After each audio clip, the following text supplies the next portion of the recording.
দরজায় তালা লাগানো বিধায় বাড়ির সামনে দাঁড়িয়ে আছে ফাহাদ। পৌঁছে এসে ফাহাদকে দেখে চমকে গেল। আমতা আমতা করে বলল, আজও আপনি তাড়াতাড়ি ফিরে এসেছেন? শান্ত স্বরে ফাহাদ বলল, যদি না আসতাম তাহলে তোমার ভিন্ন রূপ সম্পর্কে কিভাবে অবগত হতাম? মানে? পৌঁছে খুব কাছে এসে ফাহাদ বলল, উষের সাথে তোমার কি সম্পর্ক? কি সম্পর্ক মানে? কথা ঘুরিয়ে লাভ নেই, আজ আমি তোমাকে উষের সাথে দেখেছি। তো তো মানে আমি যখন বলেছি বাইরের কোথাও যাব, তখন বলেছে তোমার ক্লান্ত লাগছে। তবে এখন তোমার ক্লান্ত কোথায় গেল? দাঁতের দাঁত চেপে পৌঁছে বলল, বাহ, আজ আজ আপনার আমাকে নিয়ে এত অভিযোগ? কই, এই 4 মাসে কোনো অভিযোগ আমি করিনি। তবে আপনি কেন করছেন? আমি যাই করে থাকি তাতে আপনার কি? পৌষি, আমি কোনো মেয়ের প্রশংসা তোমার সামনে করিনি, বা কোনো মেয়ের সাথে ঘুরতেও যাইনি। তোমাকে আমার স্ত্রী হিসেবে পছন্দ ছিল না, তাই দূরত্ব বজায় রেখেছি। তো রাখুন, দূরত্ব বজায় রাখুন। আপনি আমাকে অবহেলা করতে পারেন, এতে কিছু না। আমি আমার স্বপ্নের পুরুষের সাথে দেখা করতে গেলাম, এটাই আপনার সমস্যা? মুখে লাগাম দিয়ে কথা বলো। তুমি বিবাহিত একজন নারী, আমি তোমার স্বামী, ওই উষ্ণ নয়। স্বামী হয়েছেন বলে কি কিনে নিয়েছেন আমাকে? আমাকে চাকরানি করে রাখার মতলব, তাই না আপনার? আসলে সামনে আমার বই বের হবে, এটাও আপনার সহ্য হচ্ছে না। আমাকে পায়ের নিচে রাখতে পারলেই খুশি আপনি। এসব করে যদি তুমি নষ্টামি করতে চাও, তাহলে সহ্য হচ্ছে না, আর হবে না। আমি নষ্টামি করছি? হ্যাঁ, করছো। কথাটি শুনে আর কোনো কথা বলল না পৌষি। ব্যাগ থেকে চাবি বের করে ফাহাদের দিকে ছুঁড়ে ফেলল সে। হন হন করে বেরিয়ে গেল বাড়ির বাইরে। বিকেলে চা খাবার পরেও সন্ধ্যাবেলা চা খাওয়া মিয়া শেখের অভ্যাস। আজও এর ব্যতিক্রম হলো না। স্ত্রীর হাত থেকে চায়ের কাপটা নিয়ে মাত্রই চুমুক বসালেন তিনি। এরই মাঝে উপস্থিত হলো পৌষি। পৌষিকে দেখে আমিনা বেগম বলে উঠলেন, এই সময়ে তুমি? মিয়া শেখও পৌষিকে দেখে চমকে গেলেন কিছুটা। কেননা হাসি খুশিতে ভরপুর থাকা পৌষির মুখটি মলিন লাগছে দেখতে। মিয়া শেখ বসতে বললেন তাকে। সে সেই বসতেই তার পাশে বসে আমেনা বেগম আবারও একই প্রশ্ন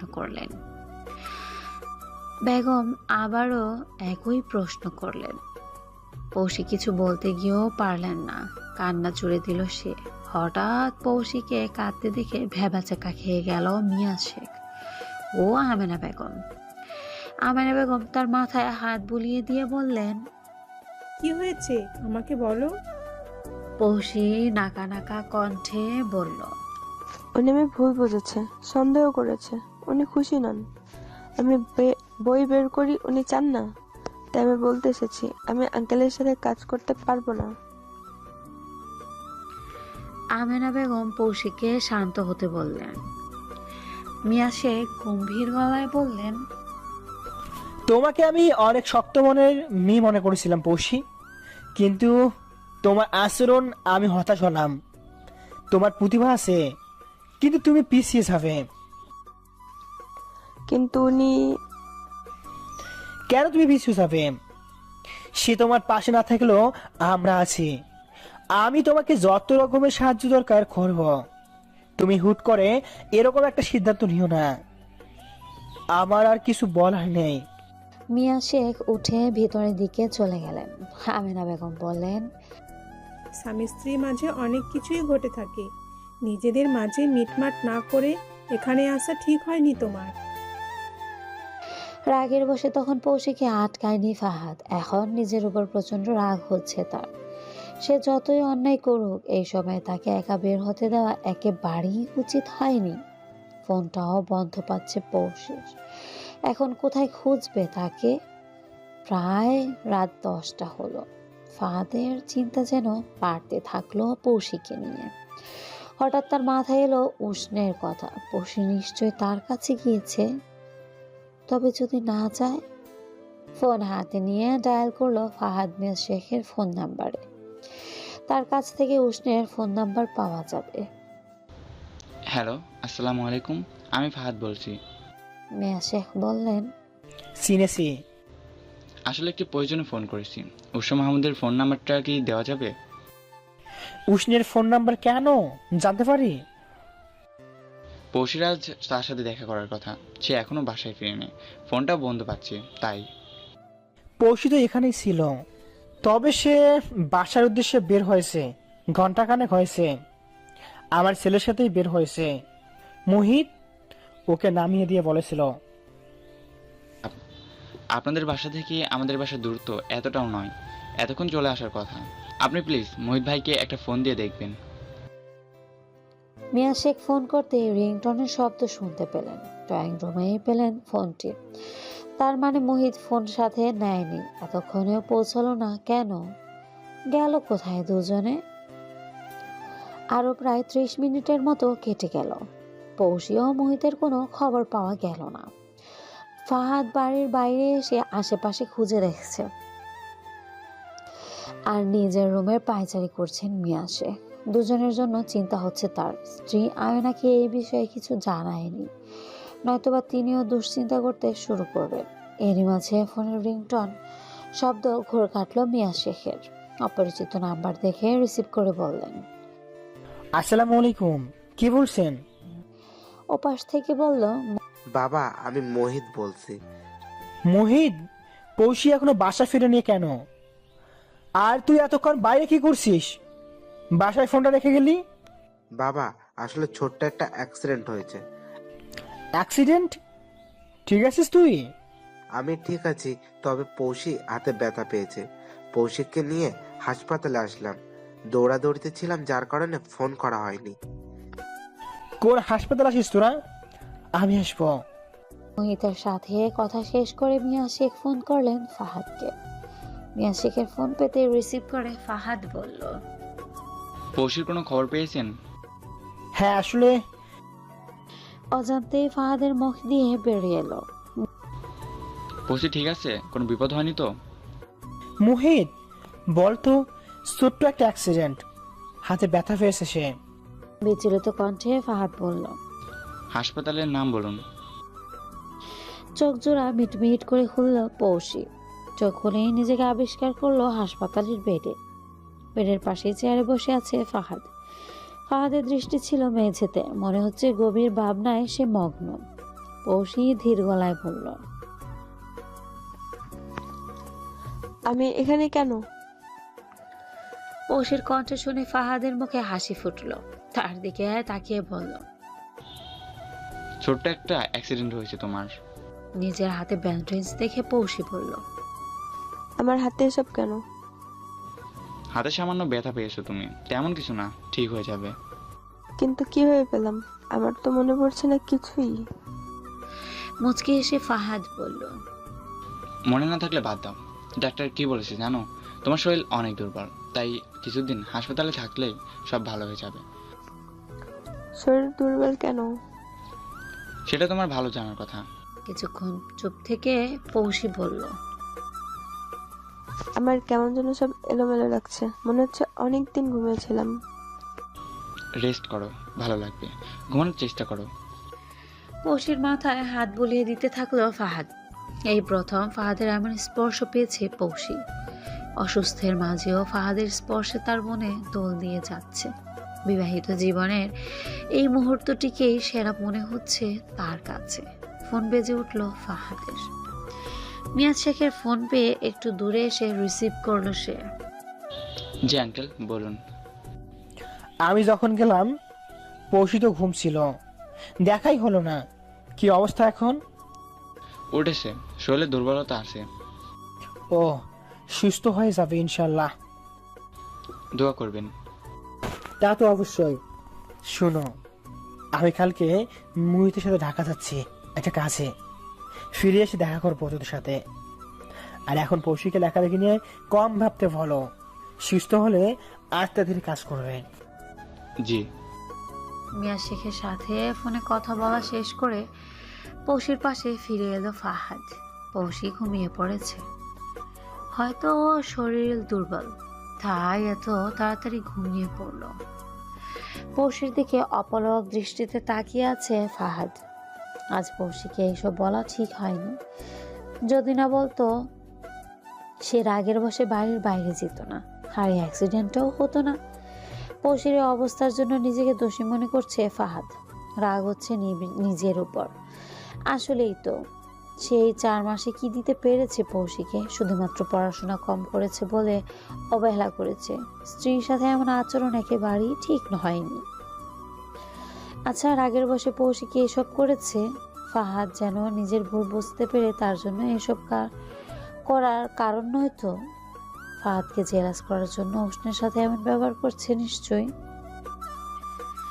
নিজেকে নিজেই প্রশ্ন করে হাসলো ফাহাদ। এছাড়া আর কোনো কারণ ফাহাদ দেখছে না। যদি তাই হয়ে থাকে, পৌশি তার ভালোবাসা কামনা করে, তার মানে মেয়েটি তাকে অনেক বেশি ভালোবাসে।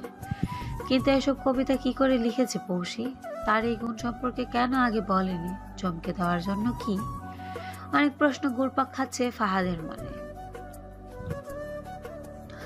উত্তর কবে পাবে জানা নেই। তবে সে পৌশিকে আর কোনো খারাপ কথা বলতে চায় না, স্বামীর দায়িত্ব পালন করতে চায়। পৌশিকে আশ্বাস দিয়ে চায় স্বামী হিসেবে খারাপ নয় সে। ভালোবাসায় আগলে রাখতে চায় সে পৌশিকে। পৌশির চুলগুলো এলোমেলো হয়ে আছে। ফাহাদও উঠে দাঁড়ালো, সামান্য ঝুঁকে ঘুম নষ্ট না হওয়ার মতো। খুব সাবধানে ঠিক করে দিল চুলগুলো। নিজের ঠোঁটে জোড়া আলতো করে ছুঁয়ে দিল পৌশির কপালে। চেয়ারটা আরো কাছে টেনে এনে ফাহাদ বসলো। পৌশির ব্যান্ডেজ করা হাতটি ধরলো সে। ব্যান্ডেজের উপরে চুমু খেলো। পরেক্ষণেই হেসে নিজেই মনে মনে বলল, আজ তোর ঠোঁটজোড়া বড় অবাধ্য হয়ে যাচ্ছে রে ফাহাদ। পৌশি অসুস্থ, এটা ভুলে গেলে চলবে না। Control your self. কারোর গলার স্বরে ঘুম ভাঙলো ফাহাদ ও পৌশির। দরজার পাশে তাকিয়ে দেখলো উষ্ণ মাহমুদ।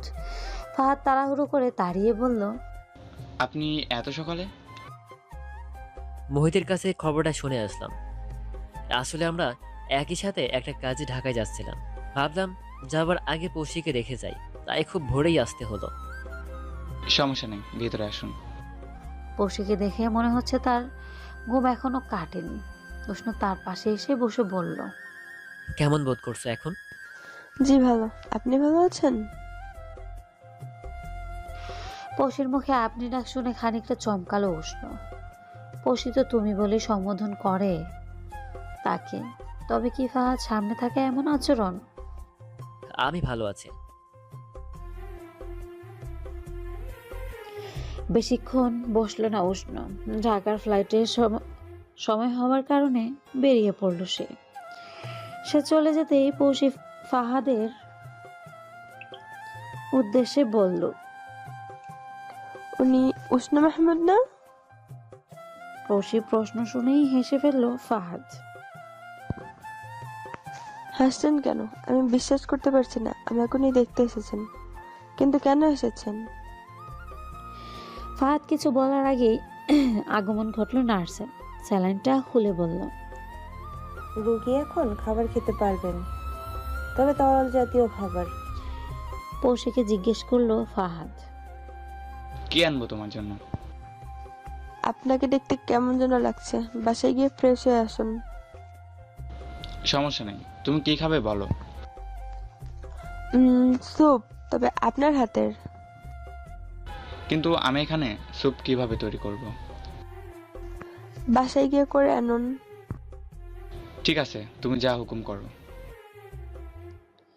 তাদের কথোপকথন শুনে নার্স হেসে বললেন, আপনার মিসেস চান আপনি বাসায় গিয়ে ফ্রেশ হয়ে আসুন, তাই এই আবদার।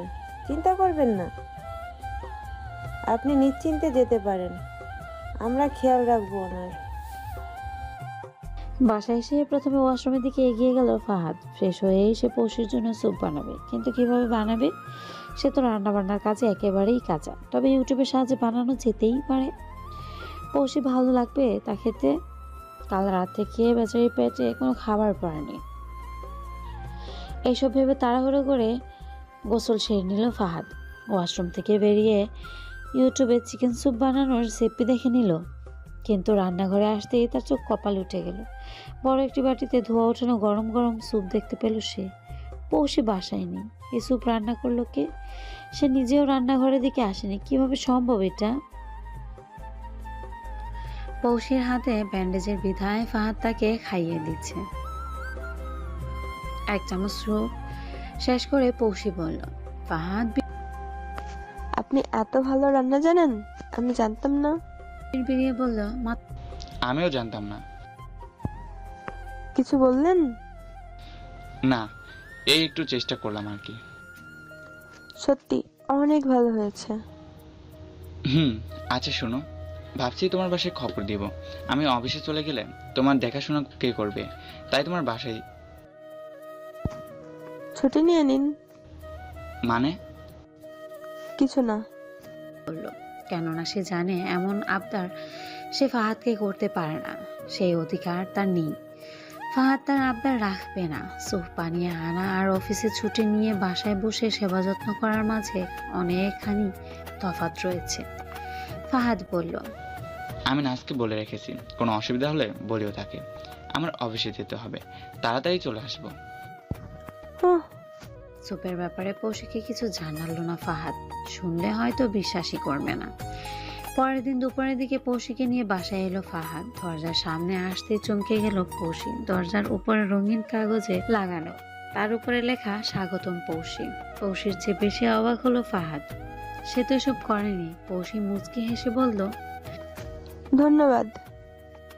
পৌষির মুখে হাসি দেখে তাকে কিছু বলল না ফাহাদ। চুপচাপ দরজা খুলে ভেতরে প্রবেশ করলো তারা। পৌষিকে বলল, তুমি রুমে যাও, আমি ফ্রেশ হয়ে আসছি। পৌষির রুমে এসে একটা চিৎকার দিল। ফাহাদ তার চিৎকার শব্দ শুনে দ্রুত বেগে এগিয়ে গেল তার দিকে। হাঁপাতে হাঁপাতে ফাহাদ বলল, কি হয়েছে? আচমকা ফাহাদকে জড়িয়ে ধরে পৌষি বলল, আপনি এসব করেছেন আমি বিশ্বাস করতে পারছি না। ফাহাদ কিছু বলার আগে পুরো রুমটার দিকে নজর পড়ল তার। খুব সুন্দরভাবে বেলুন দিয়ে সাজানো, চারপাশে খাটে ফুলের পাপড়ি ছিটানো। এসব দেখে ফাহাদের চোখ চড়ক গাছে। ফাহাদ এসবের কিছুই করেনি। নিজের কাছ থেকে পৌষিকে ছাড়িয়ে নিয়ে ফাহাদ বলল, দেখো পৌষি। ফাহাদের কথা শেষ হবার আগে শব্দ করে কেঁদে উঠল পৌষি। ফাহাদ বলল, আবার কাঁদছো কেন? ভাঙা ভাঙা গলায় পৌষি বলল, আমি কখনো ভাবিনি আপনি আমার জন্য এত আয়োজন করবেন। আমি কল্পনাও।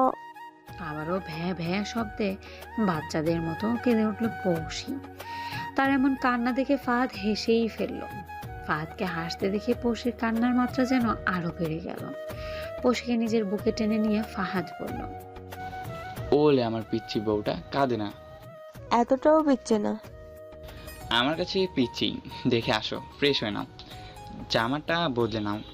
ফাহাদের বুকে মুখটা লুকিয়ে পৌষি বলল, হাসপাতালে নার্স সাহায্য করেছিল জামা বদলাতে। আমার হাতে ব্যথা, এখন একা একা কিভাবে করব?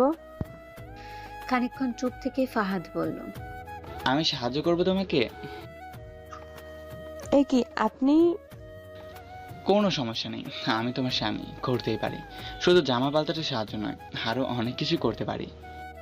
কথাটি শুনে পৌষির ফসা মুখটা লাল আবরণ ধারণ করলো। ফাহাদের মুখে কথাটি শুনে তার নিঃশ্বাস বন্ধ হয়ে যাবার উপক্রম হয়েছে। আর যদি সত্যিই কিছু করে তবে হয়তো শ্বাসটা আটকেই যাবে। ফাহাদ বলল, কি লাগবে না সাহায্য? শান্ত স্বরে পৌষি বলল, লাগবে। পৌষিকে জামা বদলাতে সাহায্য করে নিজেও ফ্রেশ হতে গেল ফাহাদ।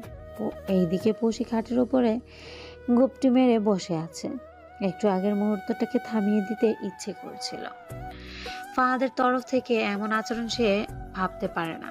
তবে কি ফাহাদের মনে সে জায়গা তৈরি করতে সক্ষম হয়েছে? কিন্তু কিভাবে? হঠাৎ তার প্রতি ফাহাদের এমন আচরণের কারণ কি হতে পারে? এইসব ভাবতে ভাবতে পৌষির দিকে গেল রান্নাঘরের দিকে। দুপুরে খাবার তৈরি করা প্রয়োজন। রান্নাঘরে এসে পৌষিকে দেখে ফাহাদ বলল, তোমার রান্নাঘরে আসার কি প্রয়োজন পৌষি? পৌষি হেসে বলল, আপনি যে সব রান্না করে রেখেছেন আমি জানতাম না। তাহলে সকালে বাসায় আসার কারণ এইসবই? না চাইতেও মুখে হাসি এনে ফাহাদ বলল, তুমি ড্রয়িং রুমে গিয়ে বসো, আমি খাবার নিয়ে আসছি। ফাহাদ প্লেটে চিকেন বিরিয়ানি নিয়ে পৌষির পাশে এসে বসলো। পৌষিকে বলল, দেখি ভালো মেয়ের মতো হাঁ করো, আমি খাইয়ে দিই। তা তো খাবই, তার আগে এটা বলুন, আপনি কি করে জানলেন আমার প্রিয় খাবার এটি? আমি জানতাম না। কথা শুনে পৌষি মুখ মলিন করে বলল, আসলেই আপনি কি হয়ে জানবেন? আপনার ইচ্ছা হয়েছে, রান্না করেছেন, আমার পছন্দের সাথে মিলে গেল। ফাহাদ পৌষির পাশে ঘেঁষে বলল। এখন থেকে জানার চেষ্টা করব। দেখি খেয়ে নাও। দুপুরে পৌষকে ঘুম পাড়িয়ে নিজের রুমের বারান্দায় ফাহাদ এলো। কিছুদিন ধরে যা ঘটে চলেছে কিছুই স্বাভাবিক নয়, সবকিছুই ঘোলাটে মনে হচ্ছে তার কাছে। তবে অত সব কিছুর মাঝে একটি বিষয় ভালো হয়েছে, পৌষে প্রেমে পড়েছে সে। মাথাটা ঝাঁকালো ফাহাদ।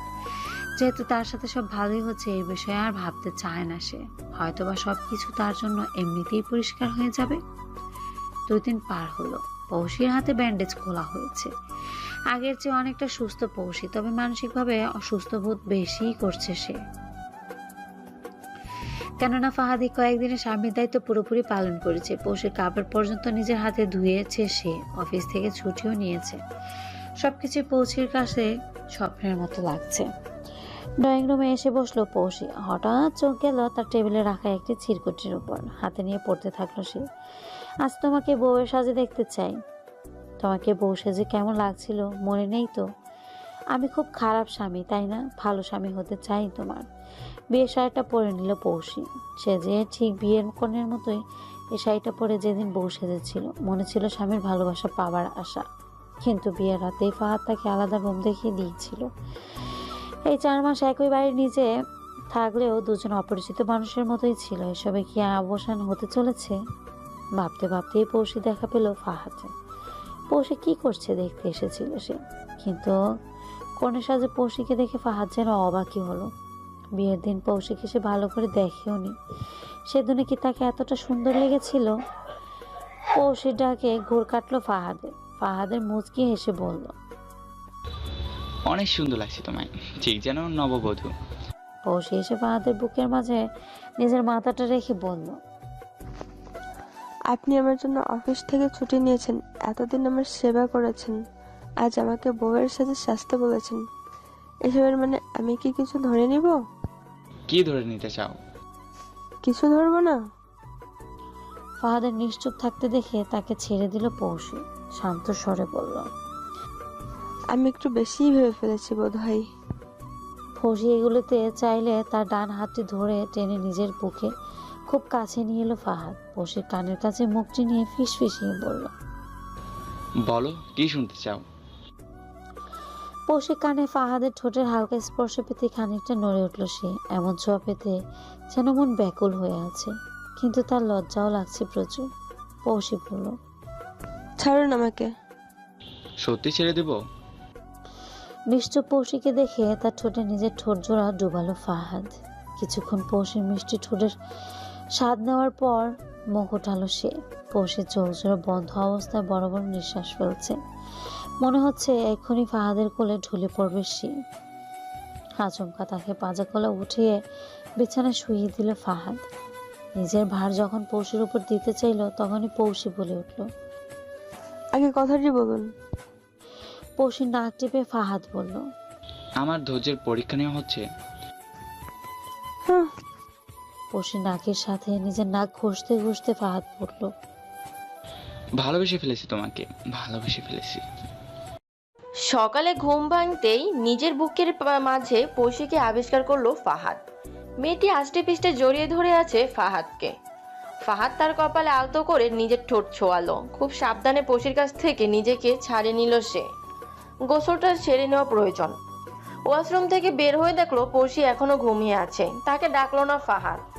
এই শীতের সকালে ঘুম থেকে উঠতেই 1 কাপ চা নিয়ে না খেলে চলে না। রান্না করে এসে চা বানাতে থাকলো ফাহাদ। হঠাৎ নিজের মনেই হেসে ফেললো সে। আজ চাটা বানানো নেই। প্রতিদিনের মতো চাটাও বানানো থাকলে মন্দ হতো না। বারান্দায় বসে পত্রিকা পড়ছে ফাহাদ। গ্রিলের ফাঁকে রোদে এসে গায়ে পড়ছে তার। মূলত এই রোদের জন্যই বারান্দায় বসা।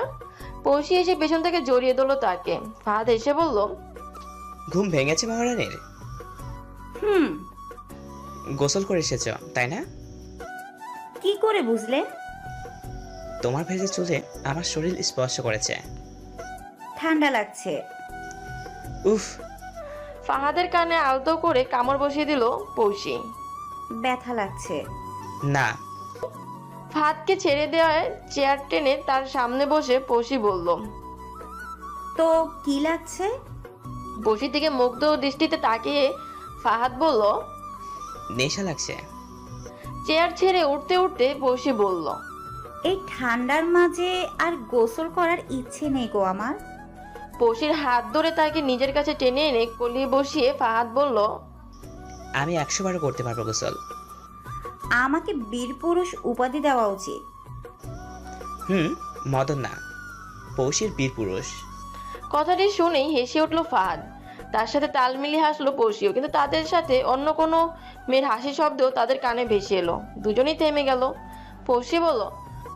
তোমার মনে হয়েছে আমাদের সাথে অন্য কেউ হাসছে? আমারও। পৌশির মুখের দিকে তাকিয়ে ফাহাদ বলল। আশেপাশ থেকে এসেছে হয়তো শব্দটা। ঘুম থেকে উঠে ফেসবুকে প্রবেশ করলো উষ্ণ। বেশ কয়েকদিন হলো পৌশির কোনো খবর নেই, এফবিতে দেখা যায় না, শরীরে কি অবস্থা তাও জানা হয়নি। এই ভেবে পৌশির নাম্বারে ফোন দিল উষ্ণ, কিন্তু ফোন বন্ধ পেল সে। ফেসবুকে মেসেজ দিল। শরীরে কি অবস্থা পৌশি? রান্নার কাজে ব্যস্ত ছিল পৌশি, এমন সময় ফাহাদ এসে বলল। তোমার বাসা থেকে ফোন এসেছে। মা বাবার সাথে কথা বললো পৌশি। কথা শেষে ফাহাদ বলল।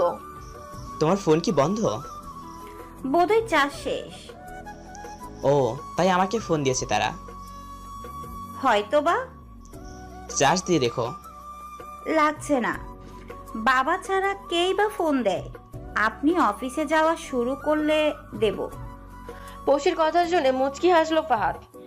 মেয়েটার সবকিছু জুড়ে ফাহাদই আছে, আর সেই কিনা ভুল বুঝেছিল তাকে। গোসল ছেড়ে ছাদে আসলো পৌশি। রশিতে ভেজা কাপড় শুকাতে দিচ্ছিল সে। এমন সময় কোনো মেঘলি কণ্ঠের গান শুনতে পেল সে। মনে হচ্ছে কেউ গুনগুনিয়ে গান গাইছে। এই বাড়িতে সে আর ফাহাদ ছাড়া কেউ নেই, আশেপাশেও বাড়ি নেই কোনো। তবে এই শব্দ আসছে কোথা থেকে? পৌশি চারদিকে তাকিয়ে দেখতে থাকলো। রেলিংয়ের পাশে এসে নিচে তাকাতে দেখতে পেল তাদের উঠোনে শাড়ি পরিতে একটা মেয়ে দাঁড়িয়ে আছে। মেয়েটি চেহারায় দেখার চেষ্টা করতে থাকলো পৌশি, কিন্তু দেখতে পাচ্ছে না। তাড়াহুড়ো করে নিচের দিকে এগিয়ে গেল সে। উঠোনে আসতে একটি বয়স্ক ভিক্ষুক মহিলাকে দেখতে পেল। পৌশিকে দেখে সে বলল। আম্মা, দুটো ভিক্ষা দেন। পৌশি চোখ বুলিয়ে চারপাশে দেখে ভিক্ষুক মহিলাটির উদ্দেশ্যে বলল। আপনি কি এখানে কোনো যুবতী মেয়েকে দেখেছেন? কই না তো। ও, আপনি দাঁড়ান, আমি আসছি। এক পা এগিয়ে থেমে গেল পৌশি। গ্রুপ জোড়া কুচকে বলল। আপনি কি গান গেয়েছেন এখানে দাঁড়িয়ে? না আম্মা। তার কথা শুনে চিন্তা পড়ে গেল পৌশি। সে কি ভুল দেখছে বা শুনছে? দুপুরে খাবার শেষ করে টিভির সামনে বসলো ফাহাদ। ঠিক তখনই ফোন এলো মিয়াজ শেখের। হ্যালো, আসসালামু আলাইকুম আঙ্কেল, ভালো আছেন? হ্যাঁ, তুমি? আছি। পৌশির ফোন বন্ধ পাচ্ছি।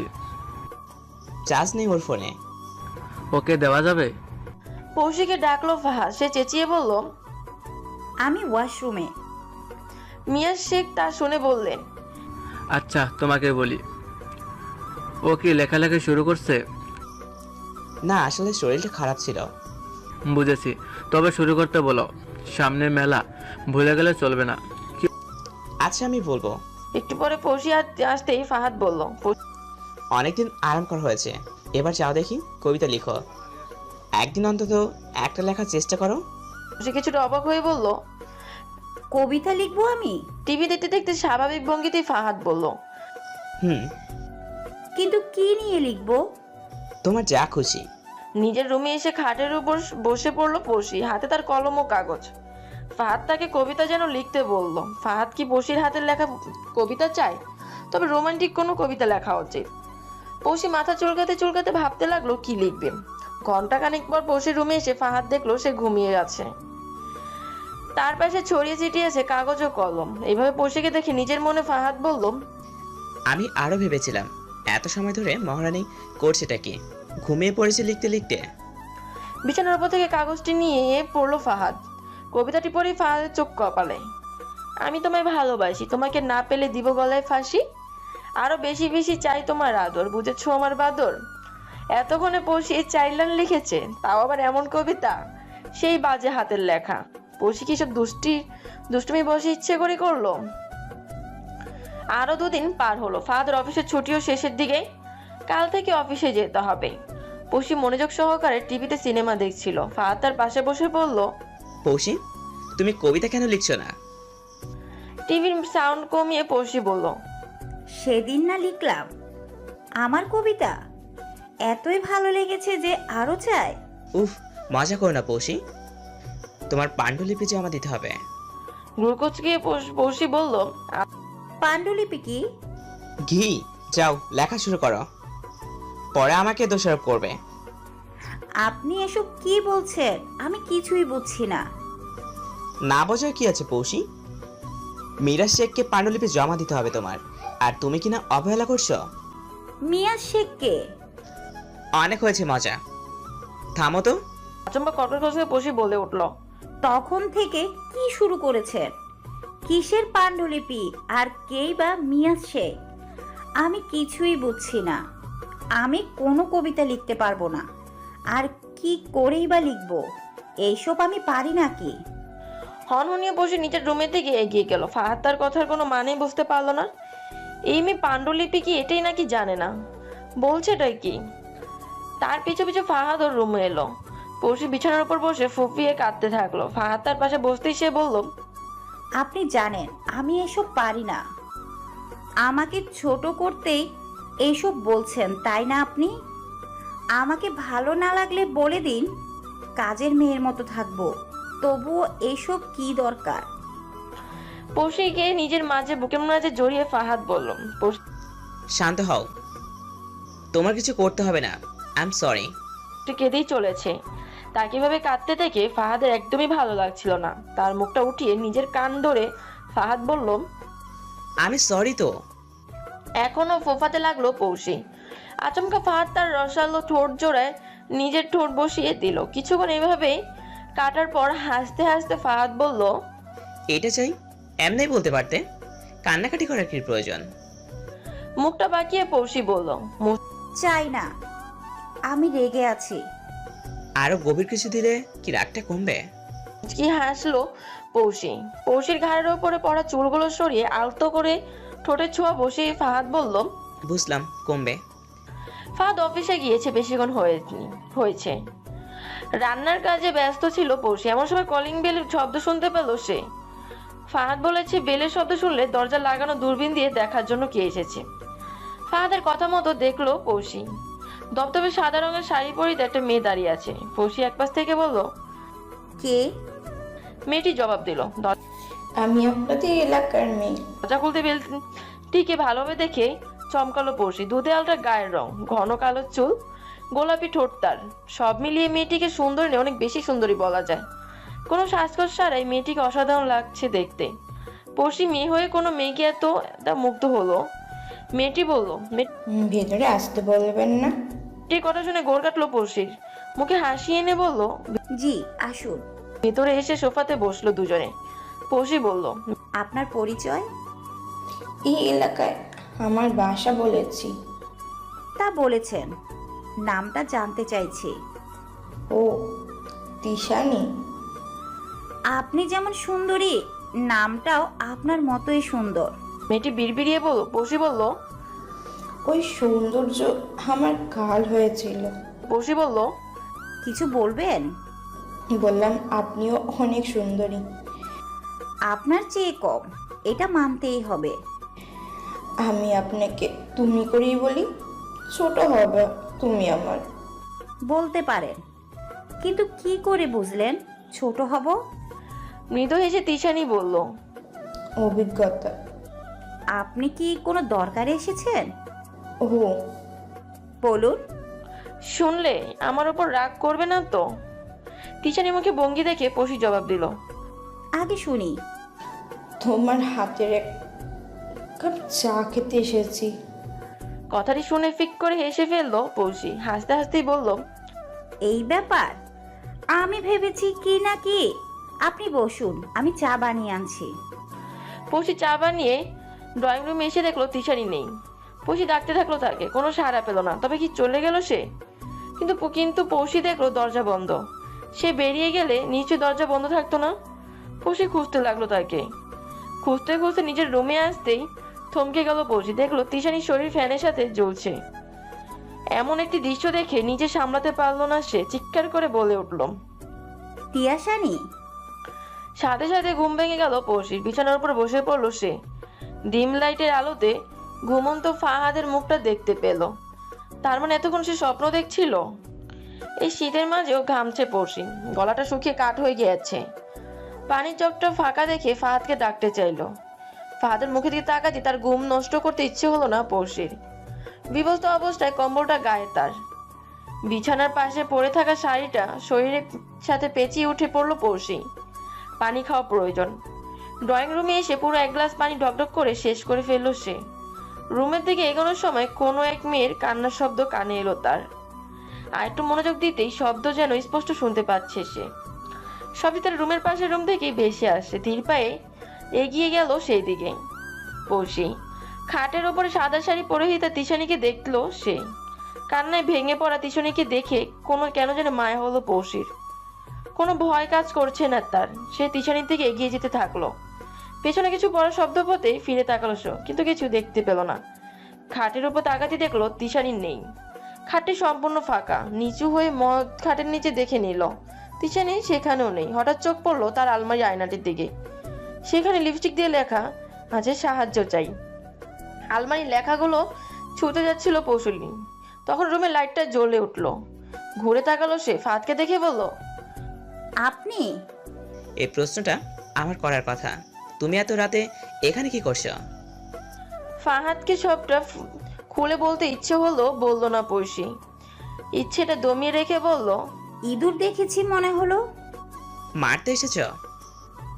আমাদের গ্রামের মুরব্বীরা বলতো মেয়েরা ইঁদুর মারলে হাতের রান্না মজা হয় না, তাই আমি মারতাম না।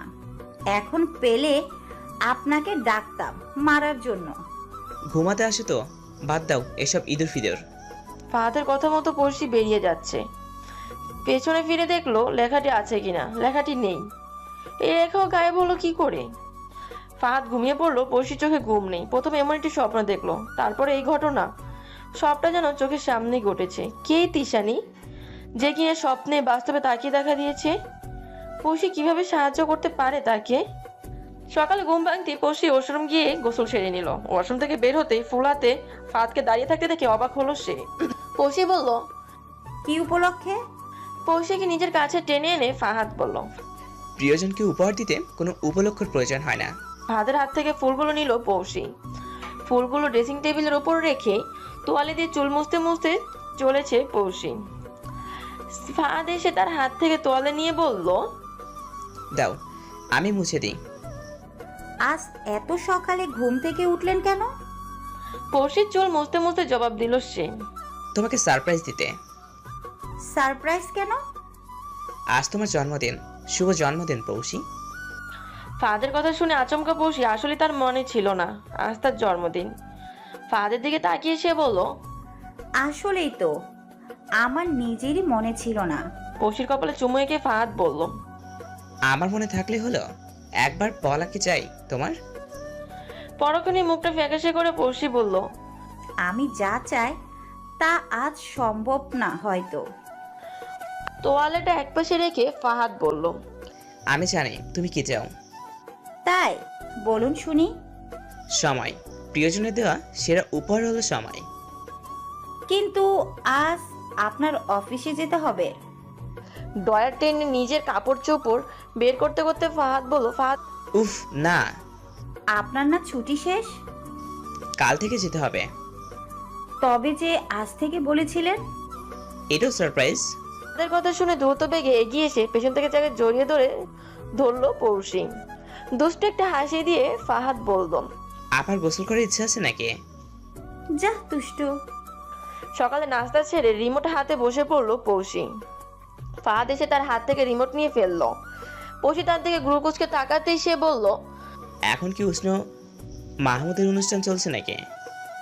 তার অনুষ্ঠান চললে কি সমস্যা? তুমি আবার উষ্ণ মাহমুদের অনুষ্ঠান দেখার সময় কোনো বিরক্ত পছন্দ করো না? পড়শির চোখ জোড়া বড় বড় করে ফেললাম, বললাম, মোটেও না। হ্যাঁ, আমার ওনাকে ভালো লাগে, তবে এতটাও না। টিভি বন্ধ করে পৌশির পাশে ঘেঁষে বসে ফাহাদ বলল, ঠিক তো? কি যা তা বলছেন আপনি? আমি সিনেমা দেখতে বসেছি। উফ, আজ সব বাদ। তাহলে কি করব? আজ আমরা বাইরে কোথাও ঘুরতে যাব। সত্যি? একদম। বলো কোথায় যাবে? আপনি যেখানে নিয়ে যান। আমি তো ভাবতেই পারছি না আমরা ঘুরতে যাব। তোমাকে আগেও বলেছিলাম, তুমি বের হওনি। আমাকে স্বপ্নে বলেছেন, নিশ্চয়ই আপনি আমাকে ঘুরতে যেতে বলবেন, আর আমি রাজি হব না। এমনটাই হতেই পারে না। এই বিষয়ে আর কথা না বাড়িয়ে ফাহাদ বলল, নয়রা বাড়ি দেখেছো তুমি? না, নাম শুনেছিলাম মনে হচ্ছে। কি বলছো? ফ্যাকাশে করে পৌশি বলল, সত্যি? কুমিল্লার মেয়ে হয়ে তুমি এটা বলছো? লোকে জানলে কি বলবে পৌশি? আমি কি করে জানবো? বাহিরে কোথাও ঘোরা হয়নি আমার। আচ্ছা শোনো, এই নয়াব বাড়ি হলো ফয়জুন্নেসার বাড়ি। নয়াব ফয়জুন্নেসা চৌধুরী ছিলেন দক্ষিণ এশিয়ার প্রথম মুসলিম নারী নয়াব। তিনি কুমিল্লার লাকসাম উপজেলার পশ্চিমগাঁয়ে 1834 সালে জন্মগ্রহণ করেন। বাবা মারা যাওয়ার পর বাবার জমিদার লাভ করেন। নারী শিক্ষার পেশারে 1 বছরে তিনি স্থাপন করে বালিকা উচ্চ বিদ্যালয়। তার প্রতিষ্ঠিত অবৈতনিক মাদ্রাসা এখন নয়াব ফয়জুন্নেসার সরকারি কলেজ রূপান্তরিত হয়েছে। এই কলেজটির নামও শুনেছিলাম, আমার এক বোন পড়তো এখানে। তিনি নারীদের সুচিকিৎসার জন্য কুমিল্লায় স্থাপন করেন ফয়জুন্নেসার হাসপাতাল। শুধু তাই নয়, টুকটাক লেখালেখিও করতেন তিনি। তাই? হ্যাঁ, 1876 সালে ঢাকা গিরি শরৎচন্দ্র যুক্তযন্ত্র থেকে প্রকাশিত হয় তার রূপজ্বালা নামক গ্রন্থ। খুব অল্প পরিমাণে লেখালেখি করলেও তার লেখাকে বঙ্কিমচন্দ্রের সমসাময়িক ধরা হয়। বাই দ্য ওয়ে, বঙ্কিমচন্দ্রকে চিনেছো তো? পৌশি হেসে বলল, হ্যাঁ। গুড, যাও এবার তৈরি হয়ে এসো। আজ আমরা নাওয়াই বাড়ি দেখতে যাব। কালো রঙের জামদানি একটি শাড়ি পরে খোপা করেছে পৌশি। সেই খোপাতে দিয়েছে ফাহাদের দেয়া ফুল। কালো শাড়ি, খোপায় লাল গোলাপ। এমন অবস্থায় পৌশিকে দেখে ফাহাদ বলে উঠল, হাই, ইচ্ছে করছে বাইরে আজ না যাই, আজকে প্ল্যান ক্যান্সেল করি। দরজার দিকে এগিয়ে যেতে যেতে পৌশি বলল, চুপচাপ তালা লাগিয়ে নিচে নামুন, আমি অপেক্ষা করছি। আজ ফয়জুন্নেসা খালার বাড়ি আমি দেখাবই। তোমার মায়ের বোন হন উনি। মুখটা বাঁকিয়ে জবাব দিল, সম্মান করলে সুবিধে আছে, শুধু মায়ের বোনকে খালা ডাকা যাবে, কথা আছে। ওরে বাপ, ভুল হয়ে গিয়েছে। আমি ভুলে গিয়েছিলাম তুমি আর পিচি নেই, বড় হয়ে গিয়েছ। পৌশি থেমে বলল, বড় হয়েছি। হ্যাঁ, আমাদের বাসর হয়েছে না, বাসর মানে বড় হওয়া। পৌশি হেসে বলল, আসুন তো। নয়াব ফয়জুন্নেসা চৌধুরীর বাড়িতে পৌঁছায় ফাহাদ ও পৌশি।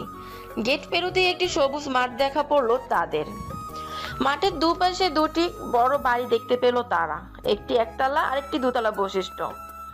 একতলা বাড়ির দরজায় তালা লাগানো আছে, তাই ফাহাদ আর পৌশি দুইতলা বাড়িটার প্রবেশ করতে থাকলো। বেশ বড় বাড়িটি। বাড়িটির ওপর খোদাই করে লেখা নয়াব ফয়জুন্নেসা চৌধুরী ভবন। বাড়ির মাঝখানে এক পাশ থেকে ওপাশ যাওয়ার সোজা রাস্তা। বাড়ির ভেতরে পা দিয়ে একটু ভেতরের দিকে যেতেই পৌশির শরীরটা ছমছম করে উঠলো। অনেকটা অন্ধকার এখানে। ফাহাদের হাত শক্ত করে চেপে ধরে বলল সে, মনে হচ্ছে ভুতুরে কোনো বাড়িতে এসেছি। তোমার খালা আমার বাসায় এসেছ, ভূতের বাড়ি বলছো? শুনলে তিনি রাগ করবেন, রেগে গেলে আবার।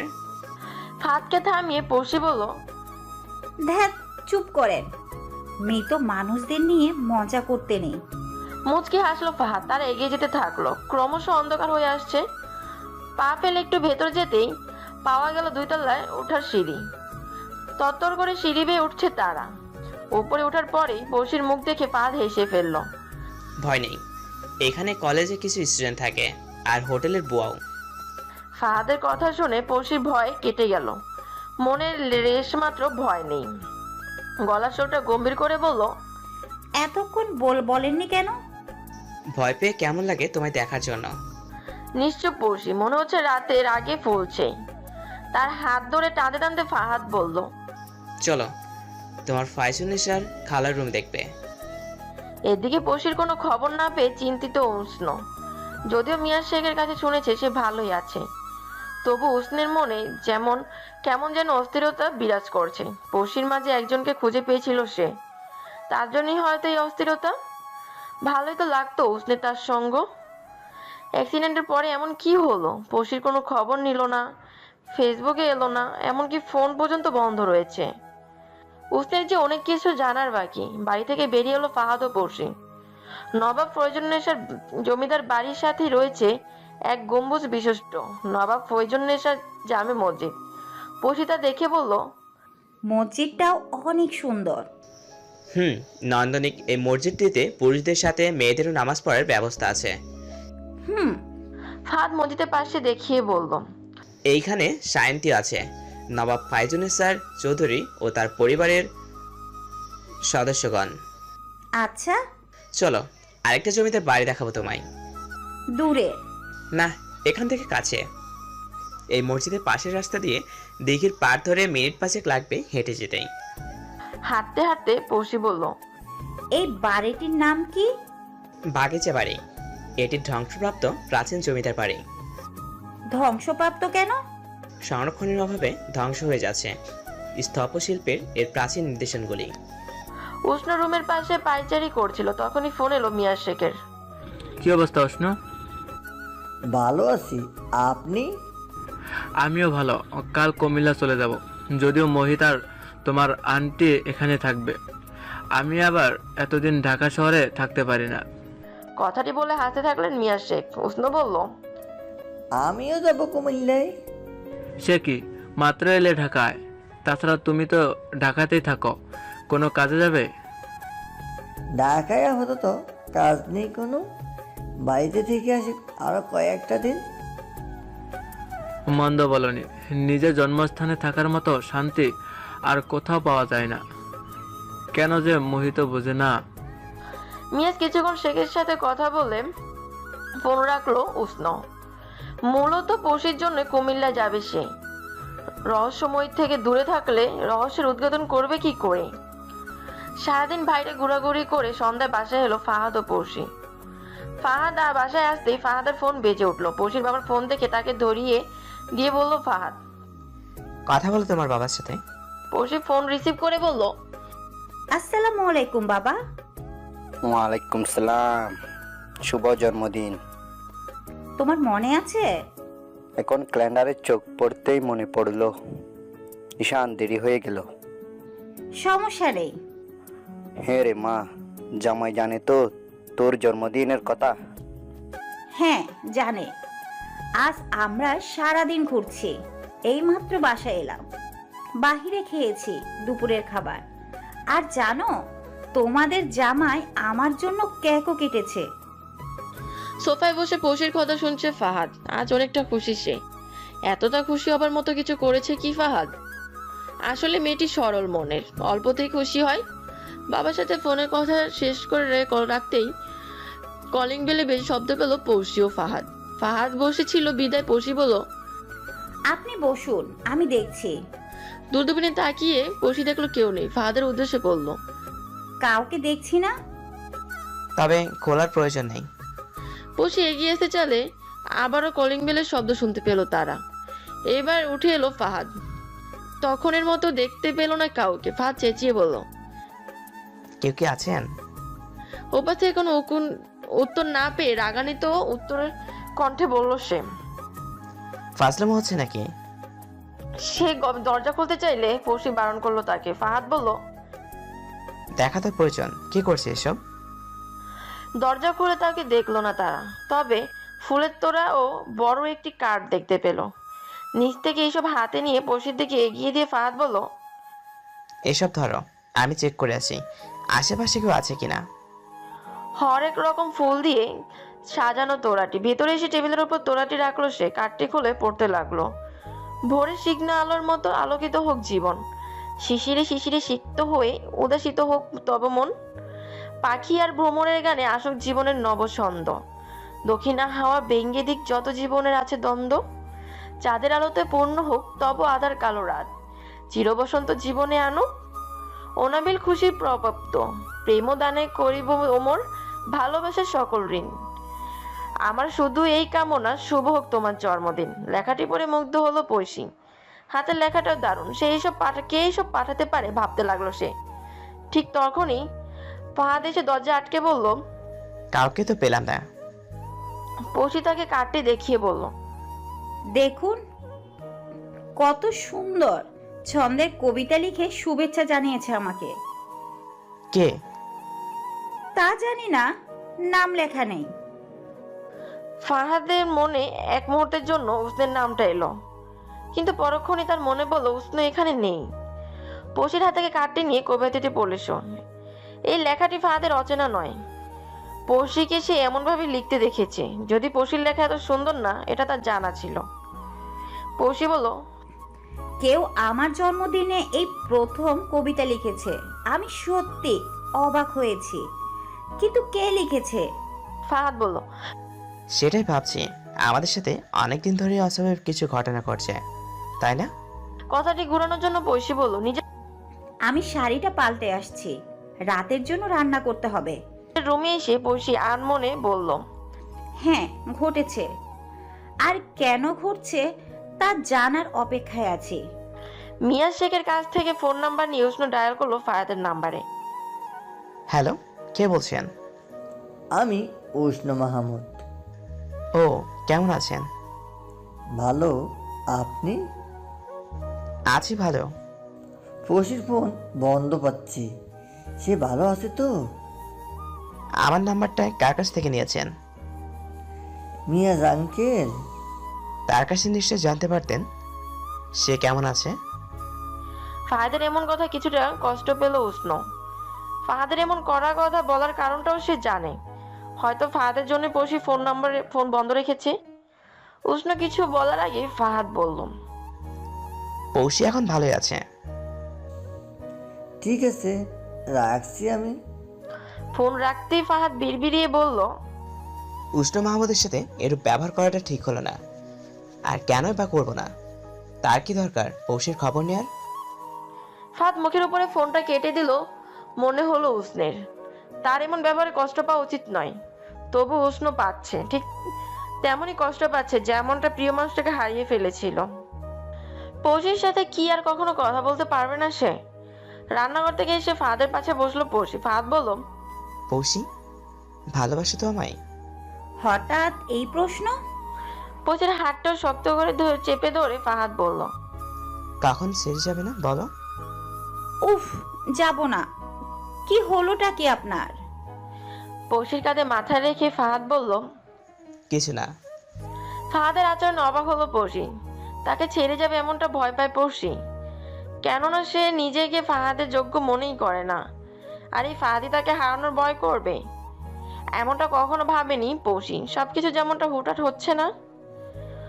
সকালে ঘুম থেকে উঠে পৌষির হাতে বানানো নাস্তা খেয়ে অফিসের উদ্দেশ্যে বেরোচ্ছে ফাহাদ।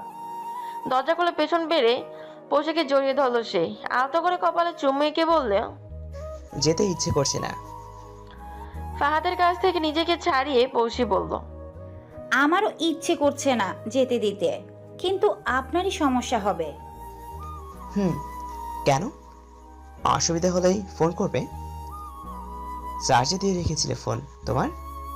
ঠিক আছে, আসছি তাহলে। ফাহাদ বেরিয়ে গেল। এখনো দরজার পাশে দাঁড়িয়ে আছে পৌষি। অফিসে যাবার সময় ফাহাদ তাকে জড়িয়ে ধরে কপালে চুমু দেবে এমনটা সে এতদিন কল্পনাতেই ভেবেছে, আজ তা বাস্তবে রূপান্তরিত হলো। দুপুরে কাজ সেরে ঘুমোচ্ছে পৌষি। এমন সময় এলো ফাহাদের ফোন। ফোন রিসিভ করে ভাঙা গলায় বলল, হ্যালো। এই রে, আমার বউর ঘুমটা ভেঙে দিয়েছে বুঝি। আচ্ছা ঘুমাও, আমি রাখছি। খেয়েছেন কিনা বলে রাখুন। হ্যাঁ, তুমি খেয়েছো? ওরে ফোন দিও। ফাহাদ হেসে ফোনটা রেখে দিল। বাড়িতে বসে একা বলে চিন্তা হচ্ছে তার। আগে সে অবশ্যই চিন্তা করার কারণ ছিল না। সে কি সবকিছু খুব হালকাভাবে নিয়ে ফেলেছে? এইসব ঘটনা তো এমনিতেই ঘটতে পারে না। এইসবের পেছনে কোনো রহস্য লুকিয়ে আছে। কাল সারাদিন ঘোরাঘুরি করার কারণে পৌষির শরীরটা ক্লান্ত লাগছে, তাই ঘুমটা নষ্ট করতে ইচ্ছে করছে না তার। কিন্তু কারো কান্নার শব্দে এক লাফে বসে পড়লো সে। মনে হচ্ছে তার খুব কাছে থেকে কেউ কাছে। পৌষি বলে উঠলো, কে এখানে? কে? কোনো জবাব নেই, কিন্তু শব্দটাও থামছে না। কান্নার মাত্রা যেন তীব্রভাবে বেড়ে গেল। বিছানা ছেড়ে উঠে পড়লো পৌষি। বারান্দা থেকে শব্দটা আছে মনে হলো তার। ধীর পায়ে সে এগিয়ে যেতেই দেখতে পেল তিশানিকে। তিশানি মেঝেতে বসে বাচ্চাদের মতো কেঁদে চলেছে। কিন্তু অবাক করার বিষয় হলো, তাকে দেখে পৌষির বিন্দুমাত্র ভয় করছে না। উল্টো পৌষির তার দিকে সামনে বসে বলল, কাঁদছেন কেন? কান্না থামিয়ে তিশানি বলল, সাহায্য চাই, করবে? পৌষি বলল, করব, বলুন। পৌষির কথা শুনে হাসতে লাগলো তিশানি। এভাবে হাসার অপেক্ষা যেন ছিল সে। সকালে কুমিল্লায় পৌঁছলো উষ্ণ। বাড়িতে সে এখনো যায়নি, তবে তার এখানে আরেকটা বাসা রয়েছে, যে বাড়িটা তার প্রিয়সীকে উপহার দিয়েছিল। এই বাড়িটা এখন ফাঁকা থাকে। অনেকদিন পরেই সে পা দিল এখানে। অবশ্য আজকের দিনে এখানে না এসে পারতই না সে। বেশ কয়েক প্যাকেট সিগারেট খেয়ে শেষ করেছে উষ্ণ। অনেকদিন পরে সিগারেটের ধোঁয়া উড়ালো সে। ওয়াদা করেছিল আর কখনো সিগারেট হাতেও নেবে না। প্রেয়সীকে দেওয়া কথা সে ভেঙেছে। তার প্রেয়সী কি তার কথা রেখেছে? রাখেনি। বরং আর ভাবলো না উষ্ণ। সে আরো খাওয়াবে, খেতেই থাকবে যতক্ষণ না বাংলাদেশে সিগারেটের প্যাকেট শেষ হচ্ছে, ততক্ষণ খেতে থাকবে। এত সিগারেটের প্যাকেট কেনার মতো টাকা নিশ্চয়ই তার কাছে আছে। এমনটা ভেবে নিজের মনে হেসে ফেলল উষ্ণ। সে কি পাগল হয়ে যাচ্ছে? এইসব কি যা তা ভাবছে সে। চেয়ার ছেড়ে উঠে পড়লো উষ্ণ। ভাবা কম, কাজ বেশি হওয়া প্রয়োজন। আরেকটি সিগারেট ধরলো সে। ঠিক তখনই পিছন থেকে কোনো মেলি কণ্ঠে ভেসে পাইল সে। ওয়াদা ভুলে গেলে এত তাড়াতাড়ি? পিছনে ফিরে পৌষিকে দেখে অবাক হলো উষ্ণ। অ্যাস্ট্রেতে সিগারেটটা রেখে বলল, খুশি? আজকের দিনে না এসে পারলাম না। পৌষিকে দেখে উষ্ণের অশান্ত মনটা অনেকটাই শান্ত হয়েছে। সে যেন তারই অপেক্ষা করেছিল। পলকহীন ভাবে তাকিয়ে আছে সে পৌষির দিকে। উষ্ণের কাছে এসে তার লাল চোখ জোড়ার দিকে তাকিয়ে পৌষি বলল, কি দেখছো? উষ্ণ শান্ত স্বরে বলল, তুমি খুশি নও? উষ্ণের কথা শুনে পৌষির ঠোঁট জোড়া উপর্শ করে বলল, কে আমি? মনে হচ্ছে আপন কেউ।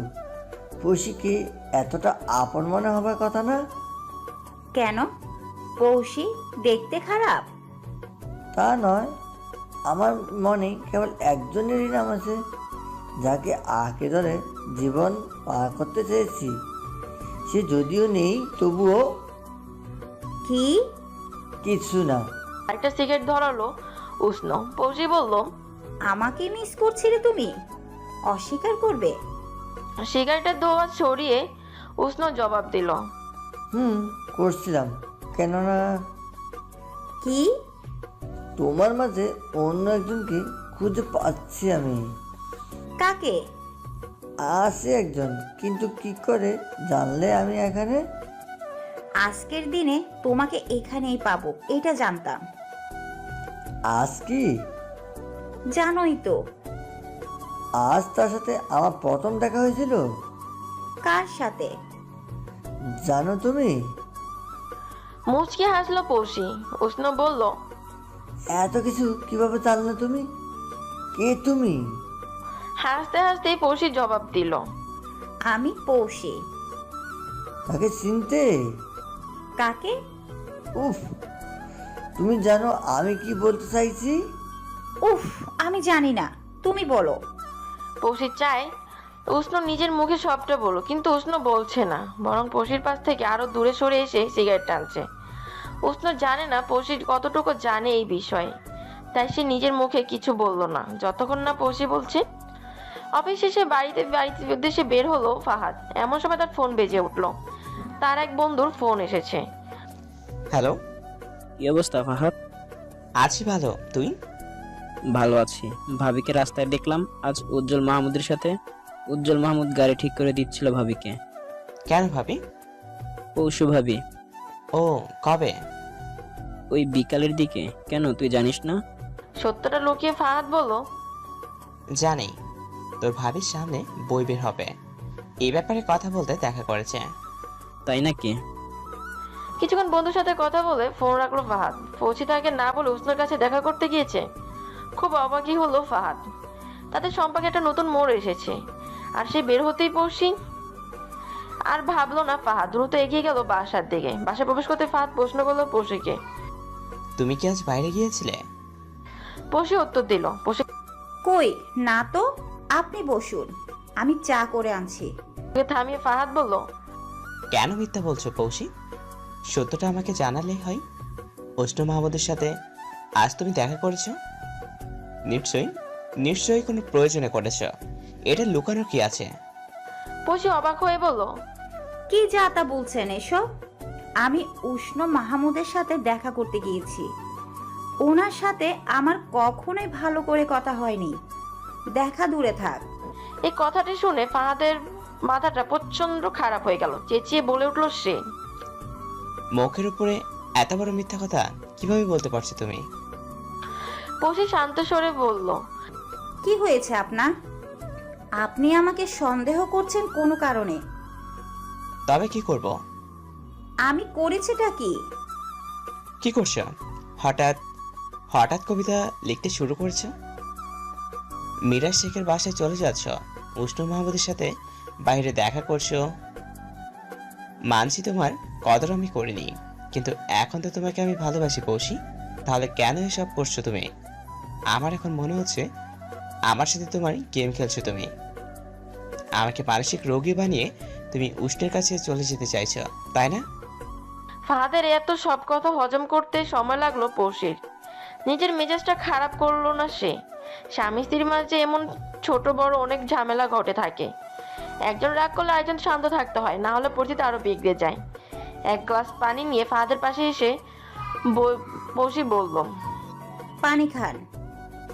আমার রাগে সারা শরীর কাঁপছে, আর তুমি আমাকে পানি খেতে বলছো? তাই তো বলছি, খান, ভালো লাগবে। পৌষির হাতের গ্লাসটা নিয়ে এক নিঃশ্বাসে পানি পান করলো ফাহাদ। পৌষি তার হাত ধরে টানতে টানতে বলল, বসেন আমার পাশে। দুজনে সোফায় বসলো। কিছুক্ষণ নীরব থাকার পর পৌষি বলল, আপনি যেসব বলছেন আমার কিছুই মনে নেই। আমি বের করব বই। এটা কিভাবে সম্ভব বলুন? আর মিয়া শেখের বাড়ি আমি চিনিই না। তাছাড়া উষ্ণ মাহমুদের সাথে আমি কখনোই দেখা করিনি। কেন বলছেন এসব? কোথাও ভুল হচ্ছে আপনার। সে ফাহাদ পৌষিকে শুরু থেকে সবটা বলল। মিয়া শেখের জন্মদিনের অনুষ্ঠানের ছবিও দেখালো, আর দেখালো সেই ডায়েরিটা যেখানে পৌষি কবিতা লিখেছে। তার ফেসবুকে প্রবেশ করে দেখলো উষ্ণ আর উষ্ণের সাথে মেসেজ। সবটা রেখে পৌষি যেন বিস্ময়ের শেষ পর্যায়ে চলে গেল। সে কিছু মনে করতে পারছে না। মেঝেতে বসে পড়লো পৌষি। কান্নায় ভেঙে পড়লো সে। কাঁদতে কাঁদতে বলল, এইসব কি হচ্ছে? আমি সত্যি কিছু মনে করতে পারছি না। আমি এইসব জানি না, আমি করিনি। ফাহাদের হঠাৎ মনে এলো স্যুপ তৈরি, রান্না ও ঘর সাজানোর কথা। সে যে পৌষি করেনি এটা তার অজানা নয়। এই বাড়ির চাবিও একটা, যেটা পৌষি অ্যাক্সিডেন্টের সময় তার কাছেই ছিল। পৌষিকে এইসব জানালো ফাহাদ। সবটা শুনতে তিশানির কথা মনে এলো পৌষি। আজ বিকেলে তিশানিকে সাহায্য করবে বলেছিল সে। এরপর কি ঘটেছে তার মনে নেই। ঘুম ভাঙতে বিকেলে নিজেকে আবিষ্কার করেছিল বিছানায়। তবে কি তিশানির তার শরীরে ভর করে এসব করেছে? পৌষির উদ্দেশ্যে ফাহাদ বলল, এভাবে কেঁদো না পৌষি, আমার ভুল হয়েছে। তুমি আমাকে ছেড়ে যেতে চাইলে আগেই পারতে। আমি তোমাকে অবহেলা করতাম। এই অজুহাতে তুমি আমাকে ছেড়ে যেতে পারবে? আমি যা বলছি রাগের বসে। প্লিজ পৌষি, কেঁদো না আর। পৌষি ফোপাতে লাগলো। ফাহাদ তার পাশে বসে বলল, আমার মনে হচ্ছে এই বাড়িটার কোনো সমস্যা রয়েছে, না হলে এমন অদ্ভুত সব ঘটনা ঘটা সম্ভব নয়। আমরা যত দ্রুত সম্ভব এই বাড়ি ছেড়ে চলে যাব। পৌষি চোখ মুছতে মুছতে বলল, চলে যাব। নিচে বারান্দায় এলো পৌষি। বিড়বিড়ে বলল সে, আমি জানি তিয়াশানি আপনি আশেপাশে কোথাও আছেন। আমি আপনাকে সাহায্য করব বলেছিলাম। কি ভেবেছেন ঘরের কাজ করে দিলে, ফুল ও কবিতা উপহার দিলে আমি গলে গিয়ে খারাপ কাজ করব? ছি, আমি একজন বিবাহিতা নারী। আমার শরীরে ভর করে কোনো ছেলেকে ফাঁসাতে রুচিতে বাঁধলো না? ও, তুমি তো ভূত হবে, ভূত। তোমার কিসের রুচি? আমি এই বাসা ছেড়ে চলে যাব, সত্যি চলে যাব। কথাগুলো বলে অনেক হালকা লাগছে পৌষির। ফাহাদের জায়গায় অন্য কেউ হলে তাকে তো ডিভোর্সই দিত। যত দ্রুত সম্ভব এই বাড়িটা থেকে চলে যাওয়াই শ্রেয়। রাত প্রায় 2টো বাজছে। পৌষের গানে নুপুরে ঝিনঝিনি শব্দ ভেসে আসে। চোখ জোড়া খুললো পৌষি। চোখ খুলতেই যেন শব্দ গায়েব হয়ে গেল। পাশ ফিরে দেখলো ফাহাদ নেই, ওসম থেকে শব্দ আছে। ফাহাদ নিশ্চয়ই অসমে, এই ভেবে শুয়ে পড়লো সে। কিন্তু উপরে চোখ পড়তে সে চমকে গেল। তিশানি দেহ ফ্যানের সাথে জ্বলছে দেখে চিৎকার দিয়ে উঠে পড়লো সে। দৌড়ে অসমের সামনে এসে দরজা জোরে জোরে আঘাত করলো। ফাহাদে ডাকতে লাগলো, কিন্তু ভেতর থেকে ফাহাদ সাড়া দিচ্ছে না। পৌষি বলছে, ফাহাদ, আপনি কথা বলছেন না কেন? প্লিজ দরজাটা খুলুন। কোনো সাড়া না পেয়ে ফ্যানের দিকে তাকালো পৌষি। এখন সব ফাঁকা। পৌষি ধীর পায়ে এগিয়ে এলো সামনের দিকে, বিছানার দিকে, পাশে ফ্যানের দিকে স্থিরভাবে তাকিয়ে রইলো। হঠাৎ ফাহাদের কথা মনে এলো তার। সে কোনো দরজা খুললো না। পেছন ফিরতে মেঝের ওপরে তিশানি মৃতদেহটা দেখলো পৌষি। অন্ধকার হলো, সবটা যেন স্পষ্ট দেখতে পাচ্ছে সে। চোখ বন্ধ অবস্থায় তিশানির মৃতদেহটা দেখে বুকটা কেঁপে উঠলো পৌষির। এগিয়ে আসলো সেই দেহতার কাছে। ফাঁস দেওয়ার কারণে গলায় দাগ হয়ে গিয়েছে। সাদা শরীরে লাল দাগটি পরিষ্কার বোঝা যাচ্ছে। মনে হচ্ছে রক্ত জমা বেঁধেছে। নিষ্পাপ চেহারাটা মেয়েটির এই করুণ অবস্থা হলো কি করে? ভাবতে ভাবতে আবার সেই নুপুরের শব্দ শুনতে পেল সে। ঘুরে তাকাতেই দেখলো তিশানি হেঁটে যাচ্ছে। পৌষি চেঁচিয়ে বলল, তিয়াশানি যেও না, আজ আমায় সবটা বলবে তুমি, আমি শুনতে চাই। কথাটি বলে তিশানি পিছু নিতে থাকলো পৌষি। কিছুক্ষণ পর ওয়াশরুম থেকে বের হলো ফাহাদ। পেটটা হঠাৎ খারাপ হওয়ার কারণে ওয়াশরুমের সময় লেগেছে তার। কিন্তু বের হতে পৌষিকে না দেখে তার মনে অজানা এক ভয় এসে ভর করলো। এত রাতে কোথায় গেল মেয়েটা?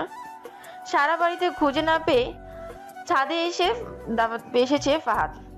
রেলিং এর পাশে পৌষিকে দাঁড়িয়ে থাকতে দেখে ছুটে এলো তার কাছে। হাঁপাতে হাঁপাতে বলল, তুমি এত রাতে এখানে কি করছো পৌষি? পৌষি কোনো জবাব না দিয়ে এক দৃষ্টিতে তাকিয়ে আছে ফাহাদের দিকে। ফাহাদ তার কাঁধে হাত রেখে বলল, এই পৌষি। পৌষি গম্ভীর গলায় বলল, আমি সবটা জেনে গিয়েছি। আপনি এতটা জঘন্য আমার জানা ছিল না। পৌষির কথা শুনে ফাহাদ বলল, বুঝলাম না পৌষি। নিজের কাঁধ থেকে ফাহাদের হাতটি সরিয়ে পৌষি বলল, আপনি এখন যান, আমাকে একা থাকতে দিন। এই শীতের রাতে অসময় তুমি একা থাকবে, তা আবার ছাদে? কি হয়েছে তোমার পৌষি? শান্ত স্বরে পৌষি উত্তর দিল, কিছু না। পেছন থেকে পৌষিকে জড়িয়ে ধরে ফাহাদ। পৌষি বিরক্ত ভাব নিয়ে বলল, আমার অস্থির লাগছে, ছাড়ুন আমাকে। পৌষি চুলেটা বাজে মুখ ডুবিয়ে ফাহাদ বলল, এখনো লাগছে? ফাহাদের কাছ থেকে নিজেকে সরিয়ে পৌষি বলল, হ্যাঁ লাগছে। ফাহাদ ছোটটা নিঃশ্বাস ছেড়ে ফেলে বলল, তোমার কি হয়েছে পৌষি? এমন ব্যবহার কেন করছো? আর কি জেনেছো তুমি? আমি জঘন্য মানবটা কি? আমার কথা বলতে ইচ্ছে করছে না এখন। প্লিজ আপনি যাবেন? যাব না। তুমি কথা বলবে না, এই তো? ওকে ফাইনাল, বলার প্রয়োজন নেই। আমি ছাদের এক কোণে বসে থাকবো। তবু এত রাতে আমি তোমাকে একা ছেড়ে যেতে পারবো না। যা খুশি করুন আপনি। ফার্স্ট সরে আসলো পৌষির কাছ থেকে। এবার প্রায় 30 মিনিট কেটে গেল। পৌষি নিচের দিকে নামতে থাকলে সে পৌষির পিছে নিল। হঠাৎ করে মধ্যরাতে এই মেয়ের হলোটা কি? উসনের দু চোখে ঘুম নেই। সকাল থেকে কটা সিগারেট পেকে শেষ করেছে নিজেরই জানা নেই। মা বাবার কাছেও যায়নি, এই বাড়িতে থেকে গিয়েছে সে। আজকের দিনটায় বড্ড কষ্ট পাচ্ছে উষ্ণ। 2 বছর আগে এই দিনে তার প্রেয়সীর সাথে প্রথম দেখা হয়েছিল তার। শোয়া থেকে উঠে বসলো উষ্ণ। ড্রয়ার থেকে একটা অ্যালবাম বের করলো, যেটাতে রয়েছে তার প্রিয়সী হঠাৎ তিশানির অজস্র ছবি। অ্যালবামটা নিয়ে বসে পড়লো উষ্ণ। উল্টাতে লাগলো অ্যালবাম ও স্মৃতির পাতা। মিয়া শেখের বাসাতে প্রথম দেখা হয়েছিল তার তিশানির সাথে। কালো রঙের একটি শাড়ি পরা, লম্বা চুলে বিনুনি করা, সব মিলিয়ে সাদাসিধে একটা মেয়ে তিশানি। তবু মানুষের দৃষ্টি কাড়ার মতো কিছু একটা তার মাঝে রয়েছে। সে রূপবতী। তার উপর একবার চোখ পড়লে চোখ সারাতে ইচ্ছে করে না। তিশানিকে দেখে তার দিকে তাকিয়ে আছে উষ্ণ। এরই মাঝে মিয়া শেখ এসে বললেন, ও তিশানি, ওর সাথে খুব তাড়াতাড়ি কাজ করতে চলেছি আমি। সামনে কবিতার বই বের হবে ওর। এরপরে মিয়া শেখ তিশানি দেখে পরিচয় করিয়ে দিলেন উষ্ণের সাথে। তিশানি উষ্ণের ভক্ত, এটা তার অজানা নয়। মিয়া শেখ ও আমেনা বেগমের বিবাহ বার্ষিকী আজ। ভেতরে অনেক শোরগোল হবার কারণে তারা বাগানে চলে এলো। উষ্ণকে এত কাছ থেকে দেখে তিশানির হাত পা কাঁপতে শুরু করেছে। কথা বলার শক্তি যেন হারিয়ে ফেলেছে সে। কেননা তিশানি উষ্ণের বিরাট ভক্ত। এতদিন কল্পনায় উষ্ণকে ভেবে এসেছে, উষ্ণের ছবি দেখে নিজের মনে কথা বলেছে। ঘুমানোর আগে উষ্ণের লেখা কবিতা পড়ে ঘুমিয়েছে। উষ্ণের লেখা সব বই সংগ্রহে রেখেছে। আজ এই উষ্ণে তার সামনে। স্বপ্নে যেন স্বপ্ন মনে হচ্ছে তার কাছে। নিজের দিকে তিশানি কিভাবে তাকিয়ে থাকতে দেখে উষ্ণ হালকা কাশলো। তিশানিকে নিজের সামনে নিয়ে বলল, দুঃখিত কেন? এভাবে তাকিয়ে থাকার জন্য। কলের কথাটি বলে জিভে কামড় বসালো তিশানি। উষ্ণে হাসতে লাগলো। তিশানি বলল, আমি কিন্তু আপনার অনেক বড় ফ্যান। দেখতে মনে হচ্ছে 5 ফুট 3 বা সাড়ে বেশি হবে না। আরে লম্বায় বলছি না, আমি তো। তিশানিকে থামিয়ে উষ্ণ বলল, বুঝেছি। এরপর লেখালেখি নিয়ে তাদের অনেক কথাই হলো। কথার এক পর্যায়ে তিশানি বলল, মিয়াজ আঙ্কেল অনেক ভালো মানুষ। আমার না মা বাবা কেউ নেই, অ্যাক্সিডেন্টে মারা যায় অনেক আগে। মামার বাসায় থেকেই পড়াশোনা করেছি আমি। মামা মামি ভালোবাসেন, তবে অনেক শখই অপূর্ণ থেকে যায়, যেসব কেবল মা বাবাই পূরণ করতে পারত। এমন একটা স্বপ্ন হলো বই বের করা। এই বিষয়ে কোনো সহযোগিতা করার কথা আমি বলতে পারিনি মামাকে। তিনি আর কত করবেন আমার জন্য। ভেবেছি ফেসবুকে আজীবন লিখে যেতে হবে, কিন্তু একদিন এক ভাইয়া আমাকে নক করে জানান মিয়াজ শেখ আমার কবিতা পড়েছেন, তিনি কাজ করতে চান আমার সাথে। আমি না মিথ্যে ভেবেছিলাম এসব। পরে আঙ্কেলের সাথে দেখা করলাম, আসলেই উনি কাজ করতে চান। মিয়া সাহেব ট্যালেন্টের কদর করেন। তোমার ট্যালেন্ট আছে তাই কদর পেয়েছ। কথাটি বলে থেমে গেল উষ্ণ। আবার বলল, সরি, তুমি করে বলে ফেললাম। কোনো সমস্যা নেই, বরং খুশিই হব আমি।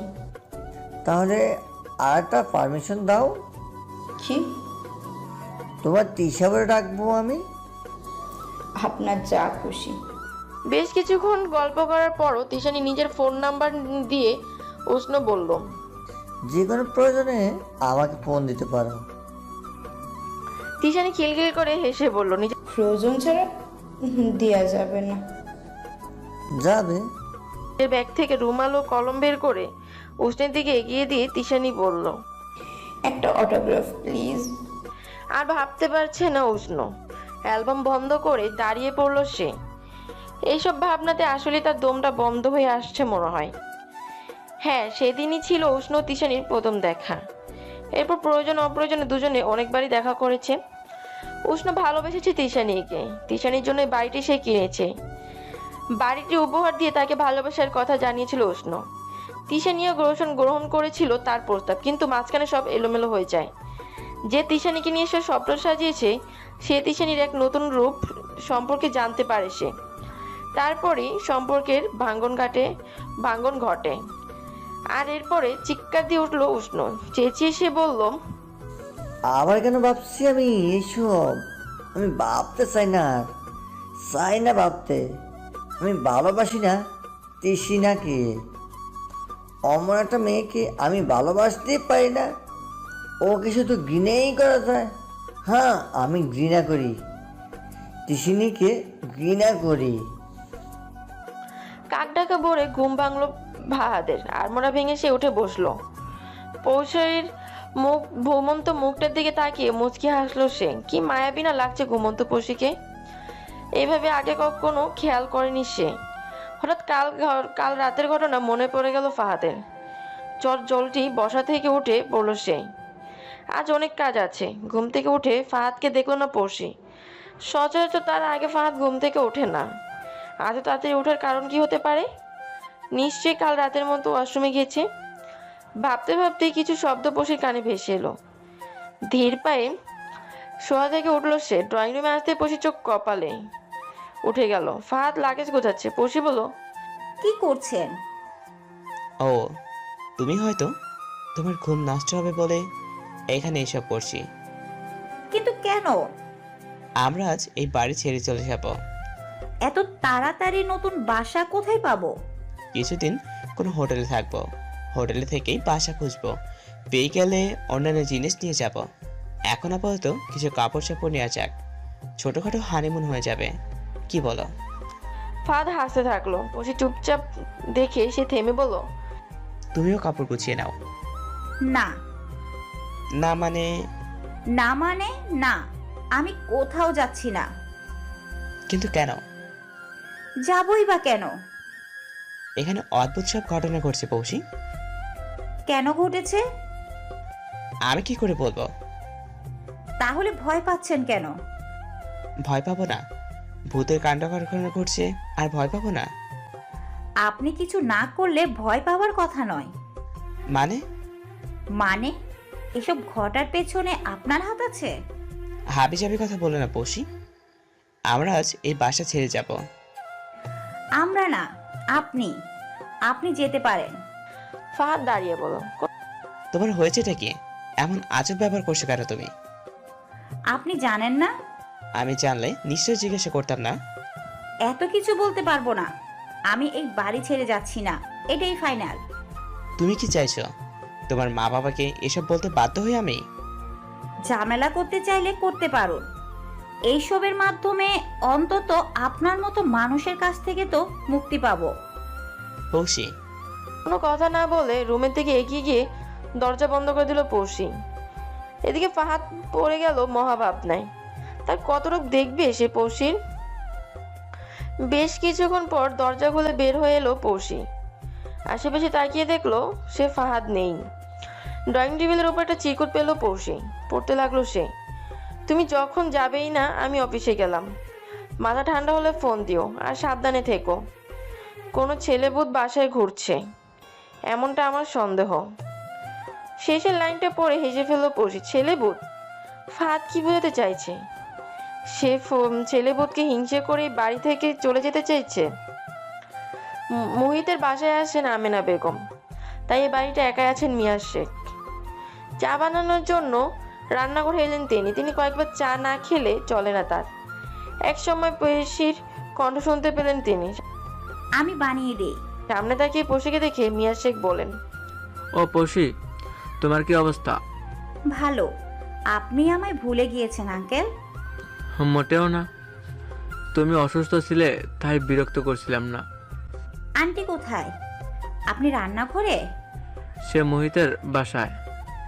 ও আচ্ছা, আমি বানিয়ে দেই। কাজের ছেলে আছে, তাকে ডাকতে ইচ্ছে করেনি। আমি বানাতে পারবো, সমস্যা নেই। আমি কিন্তু ভালো চা বানাতে পারি। তাই? তা বলো দেখি, চা বানাতে কি কি প্রয়োজন হয়? চা পাতা, দুধ ও চিনি। শেষ? মজা হওয়ার জন্য আরো কিছু মেশানো যায়। পৌষির কথা শুনে হাসতে থাকলেন মিয়াজ শেখ। পৌষি বলল, কি হলো? যেটা ভীষণ জরুরি সেটাই তুমি বলনি। এটা ছাড়া চা বানানো অসম্ভব। দুধ ছাড়াও বানাতে পারবে, চিনি ছাড়াও বানাতে পারবে। ওহ, পানি? হ্যাঁ, এখন হয়েছে। তবে এখন বানাতে পারি। অবশ্যই, চিনি কম দিও আমারটায়। আচ্ছা। 2 কাপ চা বানিয়ে ড্রয়িং রুমে এসে এলো পৌষি। মিয়াজ শেখ চায়ে চুমুক দিয়ে বললেন, বাহ, অসাধারণ। ধন্যবাদ। মিয়াজ শেখ খেয়াল করলেন মুহূর্তেই মধ্যেই পৌষির মুখটা মলিন হয়ে গেল। মনে হচ্ছে রাজ্যের সব অন্ধকার এসে ভর করলো তার মুখের ওপর। তিনি বললেন, সব ঠিক আছে পৌষি? শিওর? আমাকে বলতে পারো, সাহায্য করতে পারি কেন? আসলে ফাহাদকে অনেক ভালো মনে করেছিলাম। সে আমার জন্য সঠিক মানুষ নয়। ছোট থেকে অনেক কষ্ট করে বড় হয়েছি আমি। সংগ্রাম করেছি সৎ মায়ের সংসারে। ভেবেছি বিয়ের পরে স্বামীর সংসারে সুখ মিলবে। যেখানে স্বামী ঠিক নেই, সুখের দেখা পাই কি করে? আমাকে এতটা সস্তা মনে করলো ফাহাদ। কথাটি বলে ছলছল করে উঠল পৌষির 2 চোখ। মিয়াজ শেখ বললেন, কি হয়েছে ফাহাদ? আমি বলতে পারবো না আঙ্কেল। আমার নিজেকে ভীষণ অসহায় মনে হচ্ছে। আমার ভাগ্যটা এত খারাপ কেন? দেখো পৌষি, আমি যদিও জানি না কিছু, তবুও বলছি তুমি ভেঙে পড়ো না, আমি আছি তোমার পাশে। একবার তোমার বইটা বের হোক, দেখবা তোমার কদর। তুমি সংস্থা নও পৌষি। আমি সত্যি ভাগ্যবতী, আপনার মতো একজন মানুষকে পাশে পেয়েছি। তিশানি যে বাসা থাকতো তা এখন ফাঁকা থাকে, এমনটা জানে উষ্ণ। আর সেই বাসাটা দেখতে বড্ড ইচ্ছে করছিল। ইচ্ছে দমিয়ে রাখা কষ্টকর, উষ্ণ নিজেও ইচ্ছে দমিয়ে রাখতে পারল না। ছুটে আসলো সে। বাড়িটা দূর থেকে দেখে হলো সে শান্তি পাবে মনে, কিন্তু বাড়ির সামনে এসে সে চমকেও গেল। লাইট জ্বলছে উঠোনেও, বারান্দায় জানালা ফাঁক দিয়েও আলো দেখা যাচ্ছে। তার মানে বাসাটাকে থাকে, কি থাকে? রাতে খাবার খেয়ে টেবিল সামনে বসে আছে ফাহাদ। পৌষি ডাইনিং টেবিলটা পরিষ্কার করছে, তখন কলিং বেল শব্দ শুনে ফাহাদ এগিয়ে দরজা খুলে উষ্ণকে দেখে অবাক হয়ে বলল সে, এত রাতে আপনি? ভেতর থেকে উষ্ণকে দেখে নিজের রুমে ছুটে এলো পৌষি। নিজের চুলগুলো ঠিক করে চোখ হালকা কাজল লাগাতে থাকলো। এইদিকে উষ্ণ বলল, আপনি? এটা আমার বাসা। ও, আপনি এই জায়গায় পৌষিকে আশা করছিলেন নিশ্চয়ই? উষ্ণের জানা ছিল পৌষি ও ফাহাদের বাড়িতে থাকে। বাড়িটা তিশানির মামার বাড়ি। তারা তিশানির মৃত্যুর পরে বিদেশে গমন করে, সেই থেকে বাড়িটা ফাঁকা জানে উষ্ণ। পৌষি এসে বলল, ভেতরে আসো প্লিজ। উষ্ণ ভিতরে এসে বসতেই পৌষি বলল, তুমি হঠাৎ? এইদিকে এসেছিলাম, ভাবলাম দেখা করে যাই। ভাত খেয়াল করলো পৌষি সেজে এসেছে। পরপুরুষের জন্য পৌষির এত আগ্রহ এই জেনে হজম করতে কষ্ট হচ্ছে তার জন্য। ফাহাদ বলল, তোমরা গল্প করো, আমি চা বানিয়ে আছি।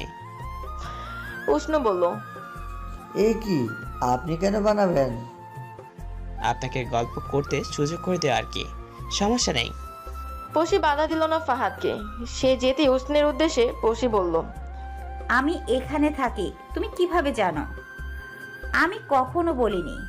পৌষির সব প্রশ্ন শুনে কিছুটা ঘাবড়ে গেল উষ্ণ। আমতা আমতা করে বলল সে, জেনেছি আর কি। কিভাবে? মিয়া জাঙ্কেলের কাছে। পৌষি হেসে বলল, তিনিও জানেন না আমার বাসার ঠিকানা। কি লুকাচ্ছ তুমি? প্রথমে বাড়িতে তিশানির সাথে পা রেখেছিল উষ্ণ। তিশানি তার মামা মামির সাথে পরিচয় করিয়ে দেওয়ার জন্য উষ্ণকে নিয়ে এসেছিল। এই সোফাটায় বসেছিল সে। তিশানির মামা গম্ভীর একজন মানুষ, কথা কম বলতে পছন্দ করেন তিনি, যা বলে সোজা সাপটে বলতে পছন্দ করেন।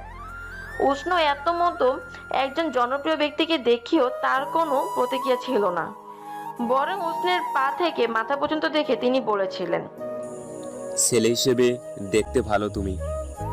তার কথা শুনে উষ্ণ হেসে ফেলেছিল। তিশানির মামা তার গম্ভীর গলায় বলেছিলেন, তুমি দেখতে ভালো, এটা কি বলার মতো কিছু নয় বলে হাসছো?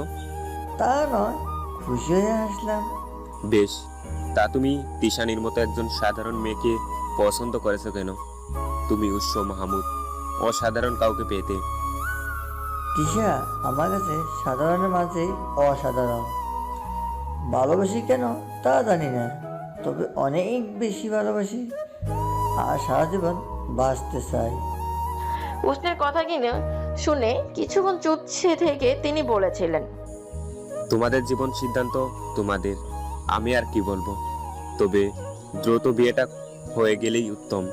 আমরা দেশের বাইরে যাব, এর আগেই তিশানির দায়িত্ব তুমি নিলে ভালো হয়। উষ্ণ? পৌষিটাকে ভাবনা জগৎ থেকে বেরিয়ে এলো উষ্ণ। হালকা স্বরে বলল, বলো। কিছু লুকাচ্ছ আমার কাছ থেকে? না তো। শিওর? এরই মাঝে ট্রে হাতে হাজির হলো ফাহাদ। টেবিলের উপর ট্রে রেখে বলল, জানেন। উষ্ণ চায় চুমুক দিয়ে বলল, ভালোই চা বানাতে পারেন দেখছি। ধন্যবাদ। আচ্ছা, আপনারা গল্প করুন, আমি ভেতরে আছি। ফাহাদ উঠে পাশের রুমে চলে গেল। উষ্ণ পৌষির কথা শব্দ শুনতে পাচ্ছে সে। অনেক অনেক বেশি অবাক লাগছে পৌষির ব্যবহার তার কাছে। এ কি সেই পৌষি যাকে সহজ সরল মেয়ের কাতারে বলা যেত?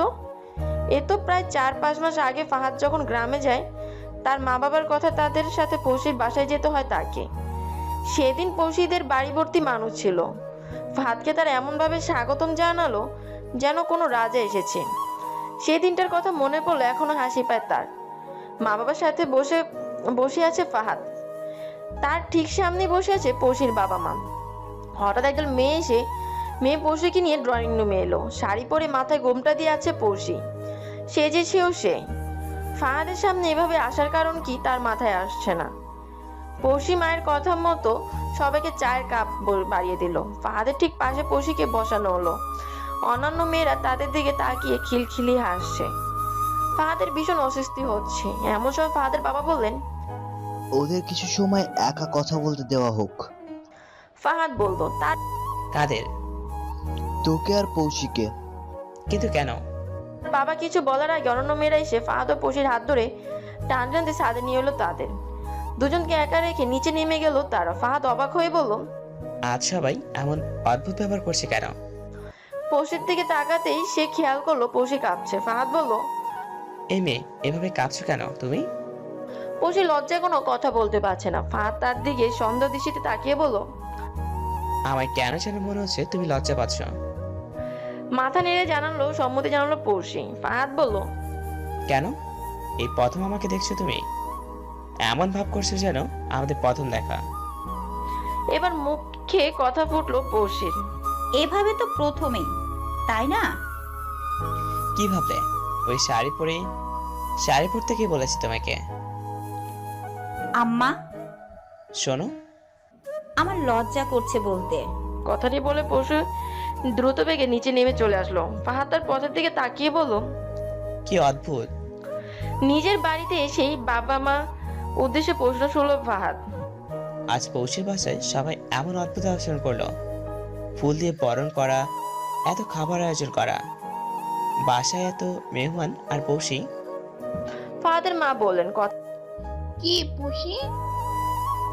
শাড়ি পরে ঘুরঘুর করা, এমন ভাব করছে ওখানে সবাই যেন আমি তাদের মেয়ের জামাই।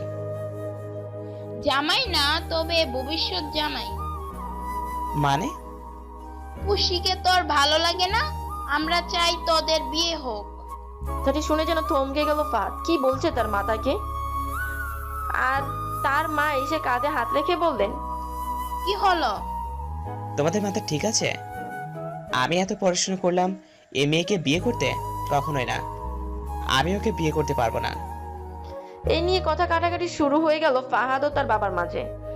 এক পর্যায়ে ফাহাদ নিজের রুমে এসে ব্যাগ গোছাতে শুরু করলো। তার মা এসে বলল, ব্যাগ কেন গুছাচ্ছিস? আমরা কি তোর সাথে কথাও বলতে পারবো না? জবাব না দিয়ে ফাহাদ তার কাজে ব্যস্ত। তার মা বিছানার উপর বসতে বসতে বললেন, আমি কিছু কথা বলবো, তুই শুনবি। এরপরে কি সিদ্ধান্ত নিবি তোর ইচ্ছে, প্লিজ শুন। মায়ের দিকে তাকিয়ে ফাহাদ বলল, বলো। খুশির সৎমা তার বিয়ের জন্য উঠে পড়ে লেগেছে। তার সংসারে তিনি আর পুষিকে রাখতে চান না। ভালো খারাপ না দেখেই কেউ প্রস্তাব পাঠালে রাজি হয়ে যাচ্ছে। মেয়েটার কি এসব প্রাপ্য বল? কত সুন্দরী একটা মেয়ে, মাশাআল্লাহ, কত পটুও সে। শুধু পড়ালেখাই কম। বিয়ের পরে না হয় পড়াবি। পড়ালেখা ছেড়ে 3 বা 4 বছর হতে চললো। এখন পড়বো? এই বয়সে ক্লাস 8-এ ভর্তি করাবো ওকে। শিক্ষিত ছেলে হয়ে এসব বলছিস কিভাবে? পড়াশোনার কি কোনো বয়স আছে?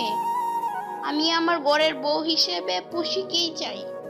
পেছন থেকে ফাহাদের বাবা বলে উঠলেন, আমিও।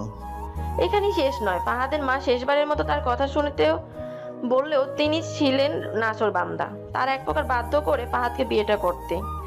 জন্ম মৃত্যু বিয়ে 3টে আল্লাহ ইচ্ছেতে হয়ে থাকে, এমনটা শুনেছিল সে। এখনো চোখের দেখে নিল তার সাথে ঘটলো এই ঘটনা। কেন কিভাবে সে বিয়েতে রাজি হয়েছিল এই সম্পর্কে সে নিজেও অবগত নয়। না চাইতো তার সাথে পৌষির বিয়েটা হয়েই গেল। শুনছেন? পৌষির ডাকে গোড় কাটলো ফাহাদের। দাঁড়িয়ে বলল সে, হ্যাঁ বলো। বাহিরে প্রচুর বৃষ্টি হচ্ছে।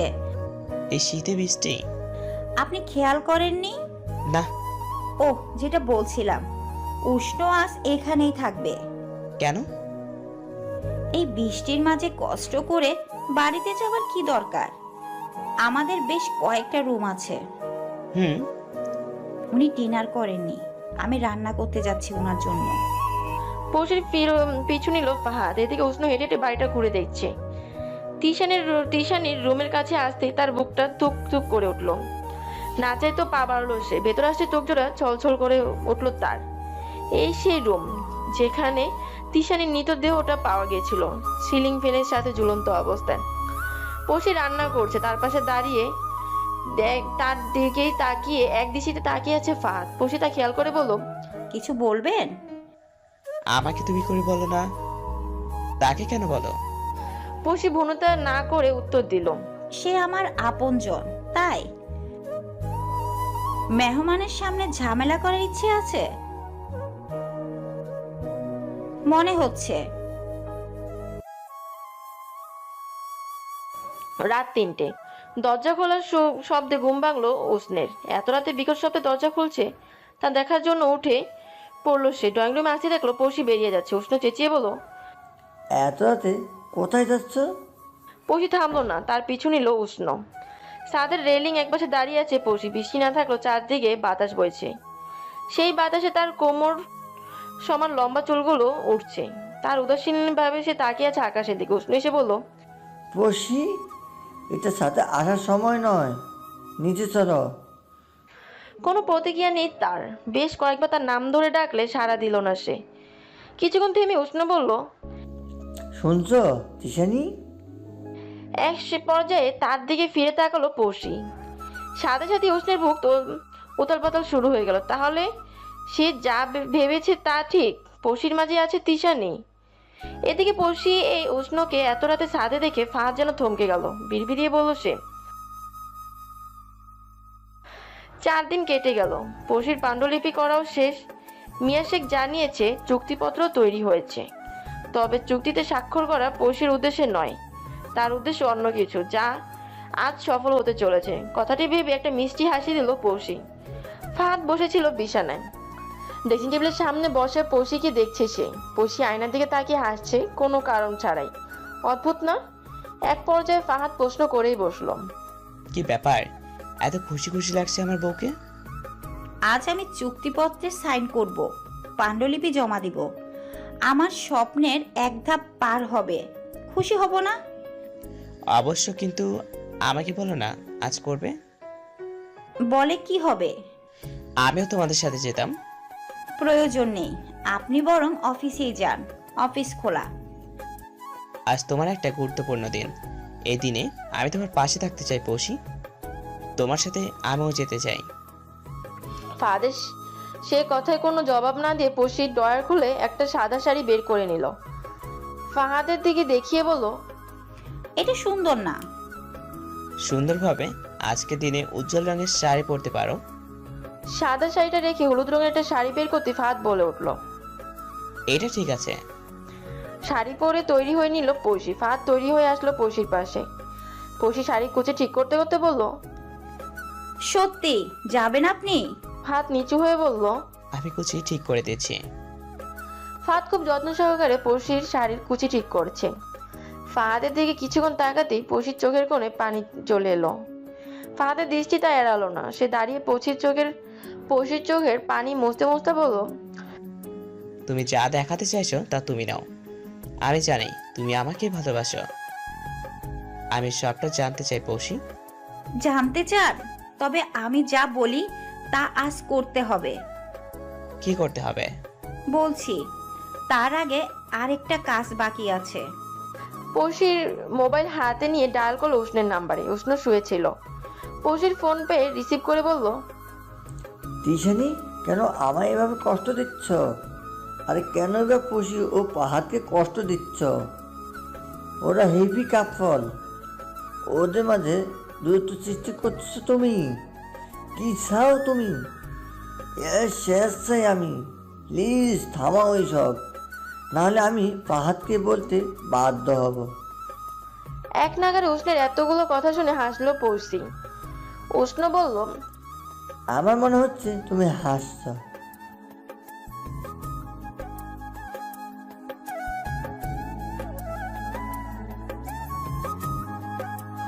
ওখানে কেন? কিছুক্ষণ নিঃশব্দ থেকে উষ্ণ বলল, আসছি। ফোন রাখতে পৈশি দেখলো ফাহাদ তার দিকে সন্দেহের দৃষ্টি তাকিয়ে আছে। পৈশি বলল, ওভাবে তাকানোর কিছু নেই। চলুন, যেতে যেতে যা যা বলবো মন দিয়ে শুনবেন। আজ সব কিছু পরিষ্কার হবে। শান্তিনিবাস, মিয়া শেখের বাড়িটা আজ পুরো ফাঁকা, কাজের লোকরাও আসেনি। আসলে তিনি নিষেধ করেছেন তাদের, কেননা আজ এই বাড়িটা ফাঁকাই প্রয়োজন। কিন্তু যার অপেক্ষা তিনি করছেন সে এখন আসছে না কেন ভাবতে ভাবতেই পৈশির আগমন ঘটলো। পৈশিকে দেখে তিনি বললেন, এসেছো? জি। ফাহাদ আসেনি? এতদিনে এটাও বুঝেননি ফাহাদ আসবেন না? সে আমার সাফল্য চায় না। হ্যাঁ, তুমি আমায় বলেছো সব। ফাহাদ তোমাকে যথারীতি নির্যাতন শুরু করেছে, তাও বলেছে। তবু আমি ভেবেছিলাম তোমার কোথাও একটা ভুল হচ্ছে। আজকের দিনে অন্তত ফাহাদ আসবে। পৈশি মিয়া শেখের সামনে এসে বসলো। আজ হলুদ শাড়িটা তাকে দেখতে ভারী সুন্দর লাগছে। মিয়া শেখ তার দিকে তাকিয়ে বললেন, এত সুন্দর একটা বউকে এভাবে কেউ অবহেলা কিভাবে করতে পারে?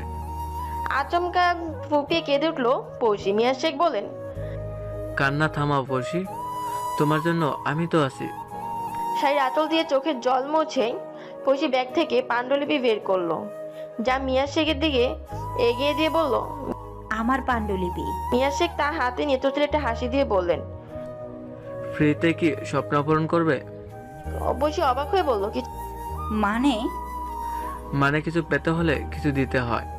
তুমি এখন অসহায়। বাবার বাড়িতে কোনো দাম নেই, তোমার স্বামীর বাড়িতেও নেই। একমাত্র আমিই পারি তোমাকে তোমার প্রাপ্য সম্মান দিতে। তাই আমাকে খুশি করা তোমার দায়িত্ব। আশা করি বুঝতে পেরেছো আমি কি বলতে চাইছি। যখন মিয়া শেখের দিকে তাকানোর পর পৈশি হেসে বলল, আগেই বলতে পারতেন। এতদিন ফাহাদের কাছে পড়ে থেকে সময় নষ্ট করতাম না। পৈশির কথা শুনে অবাক হলেন মিয়া শেখ। পৈশির মতো মেয়ে তার প্রস্তাবে এত তাড়াতাড়ি সাড়া দিবে ভাবতেও পারেননি তিনি। ভেবেছিলেন সেও ঝামেলা করতে চাইবে, তাতেও কিছু যায় আসতো না, কারণ প্রমাণ দেবার মতো কিছু তার কাছে থাকবে না। তাই চেষ্টা করতে ক্ষতি কি? বুদ্ধিমতী।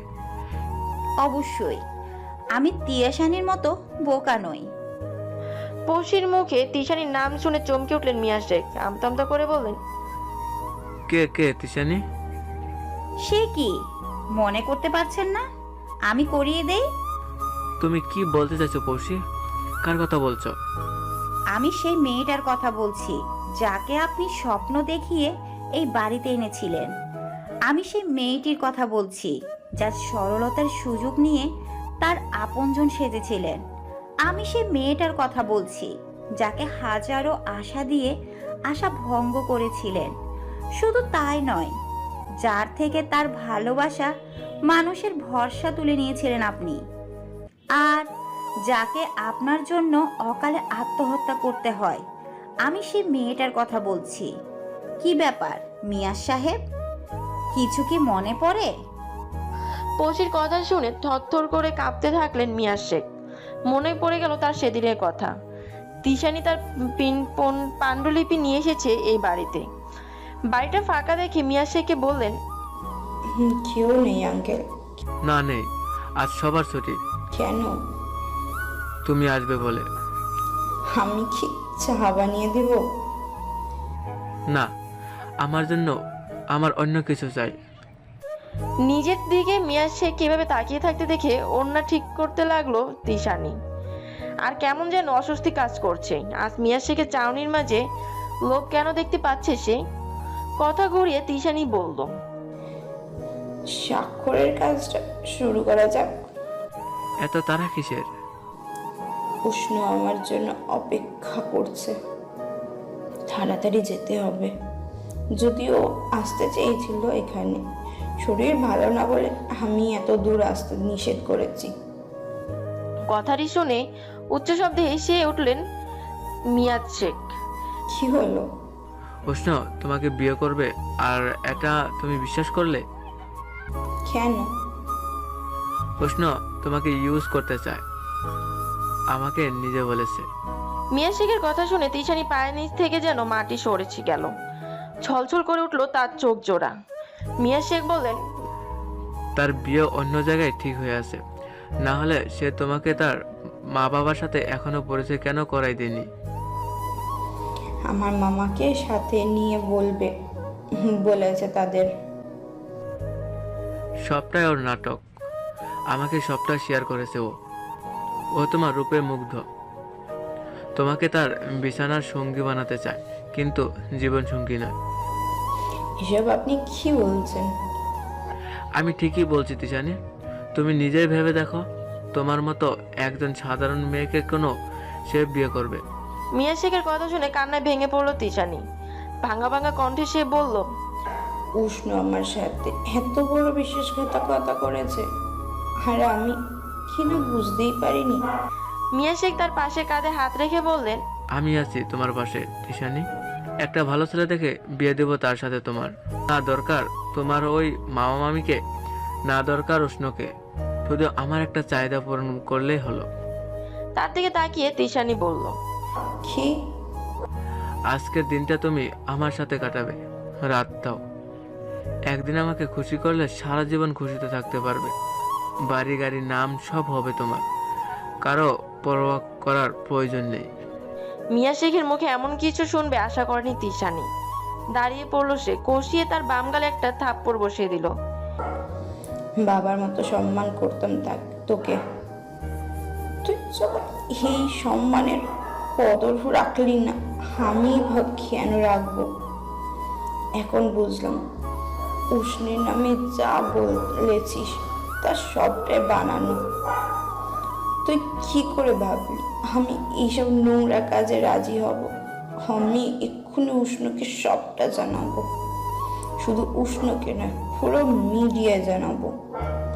তোর মতো নষ্ট লোককে সবার চেনা উচিত, জানা উচিত ভালো মানুষের মুখোশের আড়ালে এক জঘন্য মানুষ রয়েছে। মিয়া শেখ নিজের গালে হাত দিয়ে বললেন, কেউ বিশ্বাস করবে না এসব। ভুল করছিস তুই তিশানি। তিশানি আর এক সেকেন্ডও দাঁড়ালো না, দ্রুত বেগে বেরিয়ে পড়লো সে শান্তিনিবাস ছেড়ে। তিশানির অপেক্ষায় পার্কে বসেছিল উষ্ণ। তার শরীরটা ভালো না বিদায় বাড়ির পাশের পার্কটাতে এসেছে সে। তিশানি তার কাছে এসে দৌড়ে হাঁপাতে হাঁপাতে বলল, উষ্ণ, আমার কিছু কথা বলার আছে তোমাকে। তিশানি দিকে তাকালো উষ্ণ। তিশানি দেখলো উষ্ণের চোখ দুটো লাল। তা দেখে তিশানি বলল, তোমার কি হয়েছে উষ্ণ? শরীর কি বেশি খারাপ লাগছে?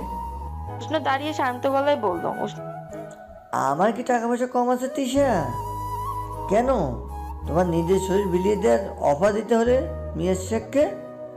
এর কথা শুনে তিশানি যেন আকাশ থেকে পড়লো, থমকে গেল সে। উষ্ণ আরো বলল, আমি কি আমার মা বাবার সাথে তোমার পরিচয় করে দিতাম না? সামান্য এই বিষয় নিয়ে তুমি আমাকে ভুল বুঝলে? আমার উপর ভরসা না করে মিয়া শেখ? সি তিশা সি, আমি তোমার মতন একটা মেয়েকে ভালোবেসেছি। আমি কিভাবে? নিজের উপর ঘৃণা হচ্ছে আমার। আরে আমাকে তোমার বিশ্বাস না হলে মুখ ফুটে বলতে পারতে, পুরো পৃথিবী তোমার পায়ের নিচে এনে দিতাম। আর তুমি কি না? আর কোনো কথা বললো না উষ্ণ, মুখ ঘুরিয়ে নিয়ে নীরবে তাকিয়ে থাকলো। তিশানি শান্ত স্বরে বলল, মুখ ঘুরে নিলে উষ্ণ? জবাব দিল না উষ্ণ। তিশানিও নীরবতা পালন করে চলে যেতে থাকলো। বাসা প্রবেশ করতে তিশানির মামি চেঁচিয়ে বললেন, আমরা তোরে খুব জ্বালাতন করি তাই না? তাই আমাদের বিরুদ্ধে মেয়াদ শেখকে বুঝিয়েছিস, নিজের শরীর বিলিয়ে দিতে চেয়েছিস। হায় হায়, উষ্ণের মতো ভালো একটা ছেলে পেয়েও এসব তুই কিভাবে করতে পারলি? লজ্জা করছে না তোর? তিশানি নিশ্চুপ থেকে তার মামি বললেন, এই মেয়ে, কথা বল না। কোনো কথা বললো না তিশানি। রুমের ভিতরে এসে দরজা বন্ধ করতে ফোন বেজে উঠলো তার। রিসিভ করতে ওপাশ থেকে তার বান্ধবী বলল, ফেসবুকে এসব কি দেখছিস তিশানি? তুই মিরাজ শেখকে? একটু থেমে সে বলল, তুই এমন, আমার জানা ছিল না। এসব কি সত্যি? তার ছেলেটা হাসি দিয়ে তিশানি বলল, যাক, কেউ তো জানতে চাইলো না এসব সত্যি কিনা। ফোনটা কেটে ফেসবুকে এলো তিশানি। মিয়া শেখ তার বিরুদ্ধে স্ট্যাটাস দিয়েছে, যেখানে রয়েছে হাজার হাজার লাইক ও কমেন্ট। তিশানি দেখতে থাকলো এসব। নিচু জাতের মেয়েরা এমনই হয়, একটু প্রশ্রয় দিলে মাথায় চড়ে বসে। খুব ভালো হয়েছে স্যার, তিশানির মতো মেয়ে চরিত্র তুলে ধরেছেন আপনি। এই মেয়েটার বিরুদ্ধে থানায় অভিযোগ করেন স্যার। এই মেয়ের জন্য যে কোনো বয়সের লোকের মাথা খারাপ হয়। আপনি নেহাত ভালো মানুষ বলে। আর পড়লো না তিশানি, চোখ জ্বালাপোড়া করছে তার। তার বন্ধু বান্ধবরা ইনবক্সে নানান কথা লিখে আনফ্রেন্ড করে দিয়েছে তাকে, কেউ কেউ ব্লকও করেছে। এইসব দেখে হেসে উঠলো তিশানি, হাসতে হাসতে বলল, যার নাম আছে তার সব আছে। আমি অসহায় ছিলাম, অসহায় রয়ে গেলাম। অন্য কেউ কিছু ভাবুক আমার তাতে যায় আসে না, কিন্তু উষ্ণ কিভাবে ভুল বুঝলো আমাকে? তার কি মিয়া শেখের থেকে টাকা পয়সা কম? হায়, এই কথার তো কেউ জানে না। আমি উষ্ণের প্রেমিকা। হ্যাঁ, প্রেমিকাই রয়ে গেলাম, ভালোবাসার মানুষ হতে পারলাম না হয়তো। আবারও নীরব হয়ে গেল তিশানি। তার মামির চেঁচানোর শব্দে বাইরে থেকে বেশি আসছে। সবাই ভুল বুঝলো তাকে। তার কি আসলে এইসব প্রাপ্য? আয়নার চোখ পড়লো তিশানির কাছে এসে গ্লাসে হাত রেখে বলল, এই রূপই আমার এই অবস্থার জন্য দায়ী। কি দরকার এই রূপ নিয়ে বেঁচে থাকার? ভালো কেউ বাসবে না, এখন আরো বেশি ব্যবহার করতে চাইবে আমায়। আমি কারোর ব্যবহারের পাত্রী হতে চাই না। ড্রয়ার খুলে একটা শাড়ি বের করলো তিশানি, সিলিং ফ্যানটার সাথে দিকে তাকিয়ে এসে বলল, তোর কাছে ঠাই চাই, দিবি কি? মিয়া শেখ পাণ্ডুলিপির দিকে তাকিয়ে আছেন। পড়শি বলল, এখনো মনে পড়ছে না কিছু? তিনি পাণ্ডুলিপিটা হাতে নিয়ে উল্টাতে লাগলেন। দেখলেন তিশানির লেখা সেই পাণ্ডুলিপি এটি। এই শীতের মাঝেও ঘামতে শুরু করলেন তিনি। পশুর দিকে তাকিয়ে বললেন, তুমি কে? পশু শব্দ করে হাসতে শুরু করলো। মিয়া শেখ রুমাল দিয়ে কপালের ঘাম মুছতে বললেন, তুমি আমাকে এসব বলে ভয় দেখাতে পারবে না পৌষি। কেউ বিশ্বাস করবে না তোমার কথা। এই মিয়া শেখের কথাই বিশ্বাস করবে সবাই। আপনি অস্বীকার করলেই হবে? দেখো পৌষি, তিশানির সাথে এত কিছু করার কোনো ইচ্ছেই আমার ছিল না। অফার দিয়েছি, রাজি না হলে নেই, জবরদস্তি তো করতাম না। কিন্তু সে আমাকে থাপ্পড় মারলো। উষ্ণকে জানাতে গেল সব, মিডিয়াতে জানাবে বলেছে। উষ্ণ সবটা জানলে আমাকে কি ছেড়ে দিত? অনেক বেশি ভালোবাসতো সে তিশানিকে, সবটা বলতো বলে আমি জানতাম। আর আপনি তাদের সুন্দর জীবনটা নিয়ে ছিনিমিনি খেললেন রাগের বসে? ও প্লিজ পশি, থামো। তুমি কিভাবে এত কিছু জানো আমি জানি না। তবে তুমি তিশানির মতো বোকামি করতে যেও না, নয়তো কোনো একটা সিলিং ফ্যানের সাথে তোমাকেও ঝুলতে হবে। আমি অবশ্যই তিয়াশানির মতো বোকা নই, আগেই বলেছি। কথাটি বলে দাঁড়িয়ে পশি বলল, সবাই ভেতরে আসুন প্লিজ। একে একে ভেতরে এলো ফাহাদ, উষ্ণ, আমেনা বেগম, মোহিত, পুলিশ ও সাংবাদিক। তাদের দেখে দাঁড়িয়ে পড়লেন তিনি। আমেনা বেগমের কাছে এসে মিয়া শেখ বললেন, আমেনা তুমি? তিনি বললেন, তোমাকে আমি ঠিক চিনতে পারিনি। তুমি আমার ভালোবাসার যোগ্য নাও মিয়াজ শেখ। আমার ভালোবাসাকে বিশ্বাস না করে বিশ্বাস করেছি আপনাকে, আর বিশ্বাসেরই প্রতিদান দিলেন আপনি মিয়া শেখ, আপনি? মোহিত মুখ ঘুরিয়ে দাঁড়িয়ে আছে। জন্মদাতা পিতার এই রূপ দেখে বড়ই লজ্জিত সে। আমেনা বেগম কেঁদে বলে উঠলেন, ভালোই হলো আমাদের কোনো মেয়ে নেই। ভালোই হলো। ওসি সাহেব, নিয়ে যান এই ব্যক্তিকে এখান থেকে, প্লিজ নিয়ে যান। মিয়া শেখকে পুলিশের হাতে হস্তান্তর করা হলো। তারা চলে যেতে পশির দিকে তাকিয়ে আছে সকলে। পশি বলল, ভয়ের কিছুই নেই, আমি তিয়াশানি নই, পৌষি। হ্যাঁ, শুরুতেই তিয়াশানি আমার শরীরে ভর করলেও আমার অ্যাক্সিডেন্টের পর এই আমার শরীর থেকে বেরিয়ে যায় সে। আমরা বাড়ি বদলাতে চাইলে তিয়াশানির আত্মা আমাকে সবটা খুলে বলে, সাহায্য চায়। আহাত বলল, কিন্তু তুমি আমাকে সবটা জানানি কেন? আর কেনই বা আমাকে জঘন্য বলেছিলে? কারণ আপনাকে সবটা জানালে আপনি আমায় এসব করতে দিতেন না, আর আপনাকে না জানিয়ে এইসব করা আমার পক্ষে সম্ভব ছিল না। তাই এইসব বলা এবং এমন ব্যবহার করা যাতে করে আপনি আমার কাছে বাধা সৃষ্টি না করেন। ফাহাদ, সত্যি তোমার তুলনা নেই। এত কিছু পরও তোমার ভালোবাসার মানুষটাকে বোঝার চেষ্টা করছো তুমি। অন্য কেউ হলে হয়তো করতো না, যেমন আমি। কথা শেষ না করেই অযোধ্যারে কাঁদতে থাকলো উষ্ণ। ছেলেদের সচরাচর এভাবে কাঁদতে দেখা যায় না। ফাহাদ তাকে সান্ত্বনা দিয়ে বলল, প্লিজ শান্ত হন আপনি। কি করে হবো? তিশা, আমাকে ক্ষমা করে দিও, আমার জন্যই তোমার এই দশা। পৌষির ঠিক পাশে তিশানির আত্মা। পৌষিকে সে বলল, আমার কাজ শেষ। তুমি আমায় সাহায্য করেছো, যার জন্য তোমায় অনেক ধন্যবাদ। আর একটা কাজ করে দিও, উষ্ণকে বলো ওর প্রতি কোনো ক্ষোভ নেই আমার। কেননা আমি মৃত্যুর পরে জেনেছি ও আমায় অনেক বেশি ভালোবাসতো এবং বাসে। তাই তো তোমার ভেতরে আমার উপস্থিতি সেই টের পেয়েছিল। পৌষি মৃদু আসলো। ধীরে ধীরে অদৃশ্য হয়ে গেল তিশানির আত্মা। উষ্ণের উদ্দেশ্যে পৌষি বলল, আপনি তিয়াশানীকে এখনো ভালোবাসেন জেনে তার আত্মা শান্তি পেয়েছে। তিশানি কি আছে?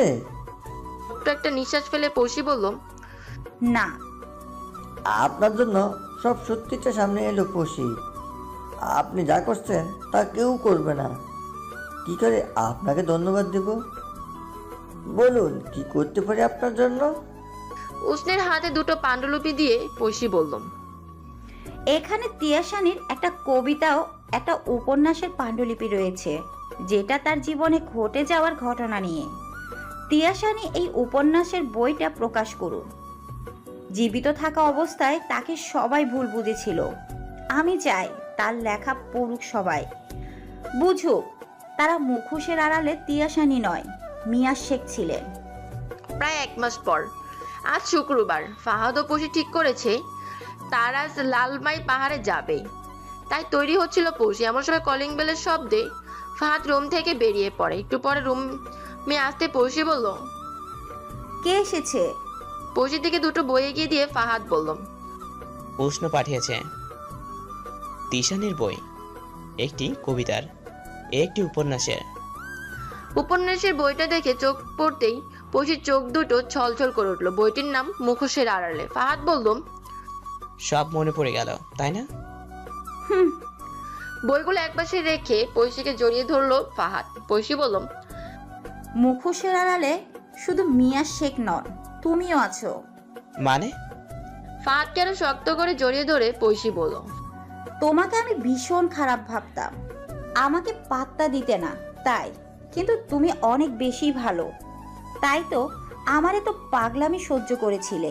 ফাহাদ খেয়াল করলো এই প্রথম পৌষি তাকে তুমি করে বলেছে। সে বলল, তুমি আমাকে তুমি করে বলছো পৌষি? কেন পারি না বলতে? অবশ্যই পারো। কিছুক্ষণ এভাবে কাটার পর ফাহাদ বলল, আজ তাহলে বাইরে যাওয়া হচ্ছে না? কেন? চলো ছোট পৌষির আসার ব্যবস্থা করি। আইডিয়া মন্দ না, তবে কি? আমাদের মেয়ের নাম তিয়াশানী হবে, কারণ তিয়াশানীর জন্যই তুমি আমার প্রেমে পড়েছো। এটা কিন্তু অস্বীকার করতে পারবে না। পৌষির কথা শুনে ফাহাদ এসে বলল, ভূতনি তিশানির জন্যই। কথাটা শেষ না হতে বারান্দায় কিছু পড়ার শব্দ পেল ফাহাদ।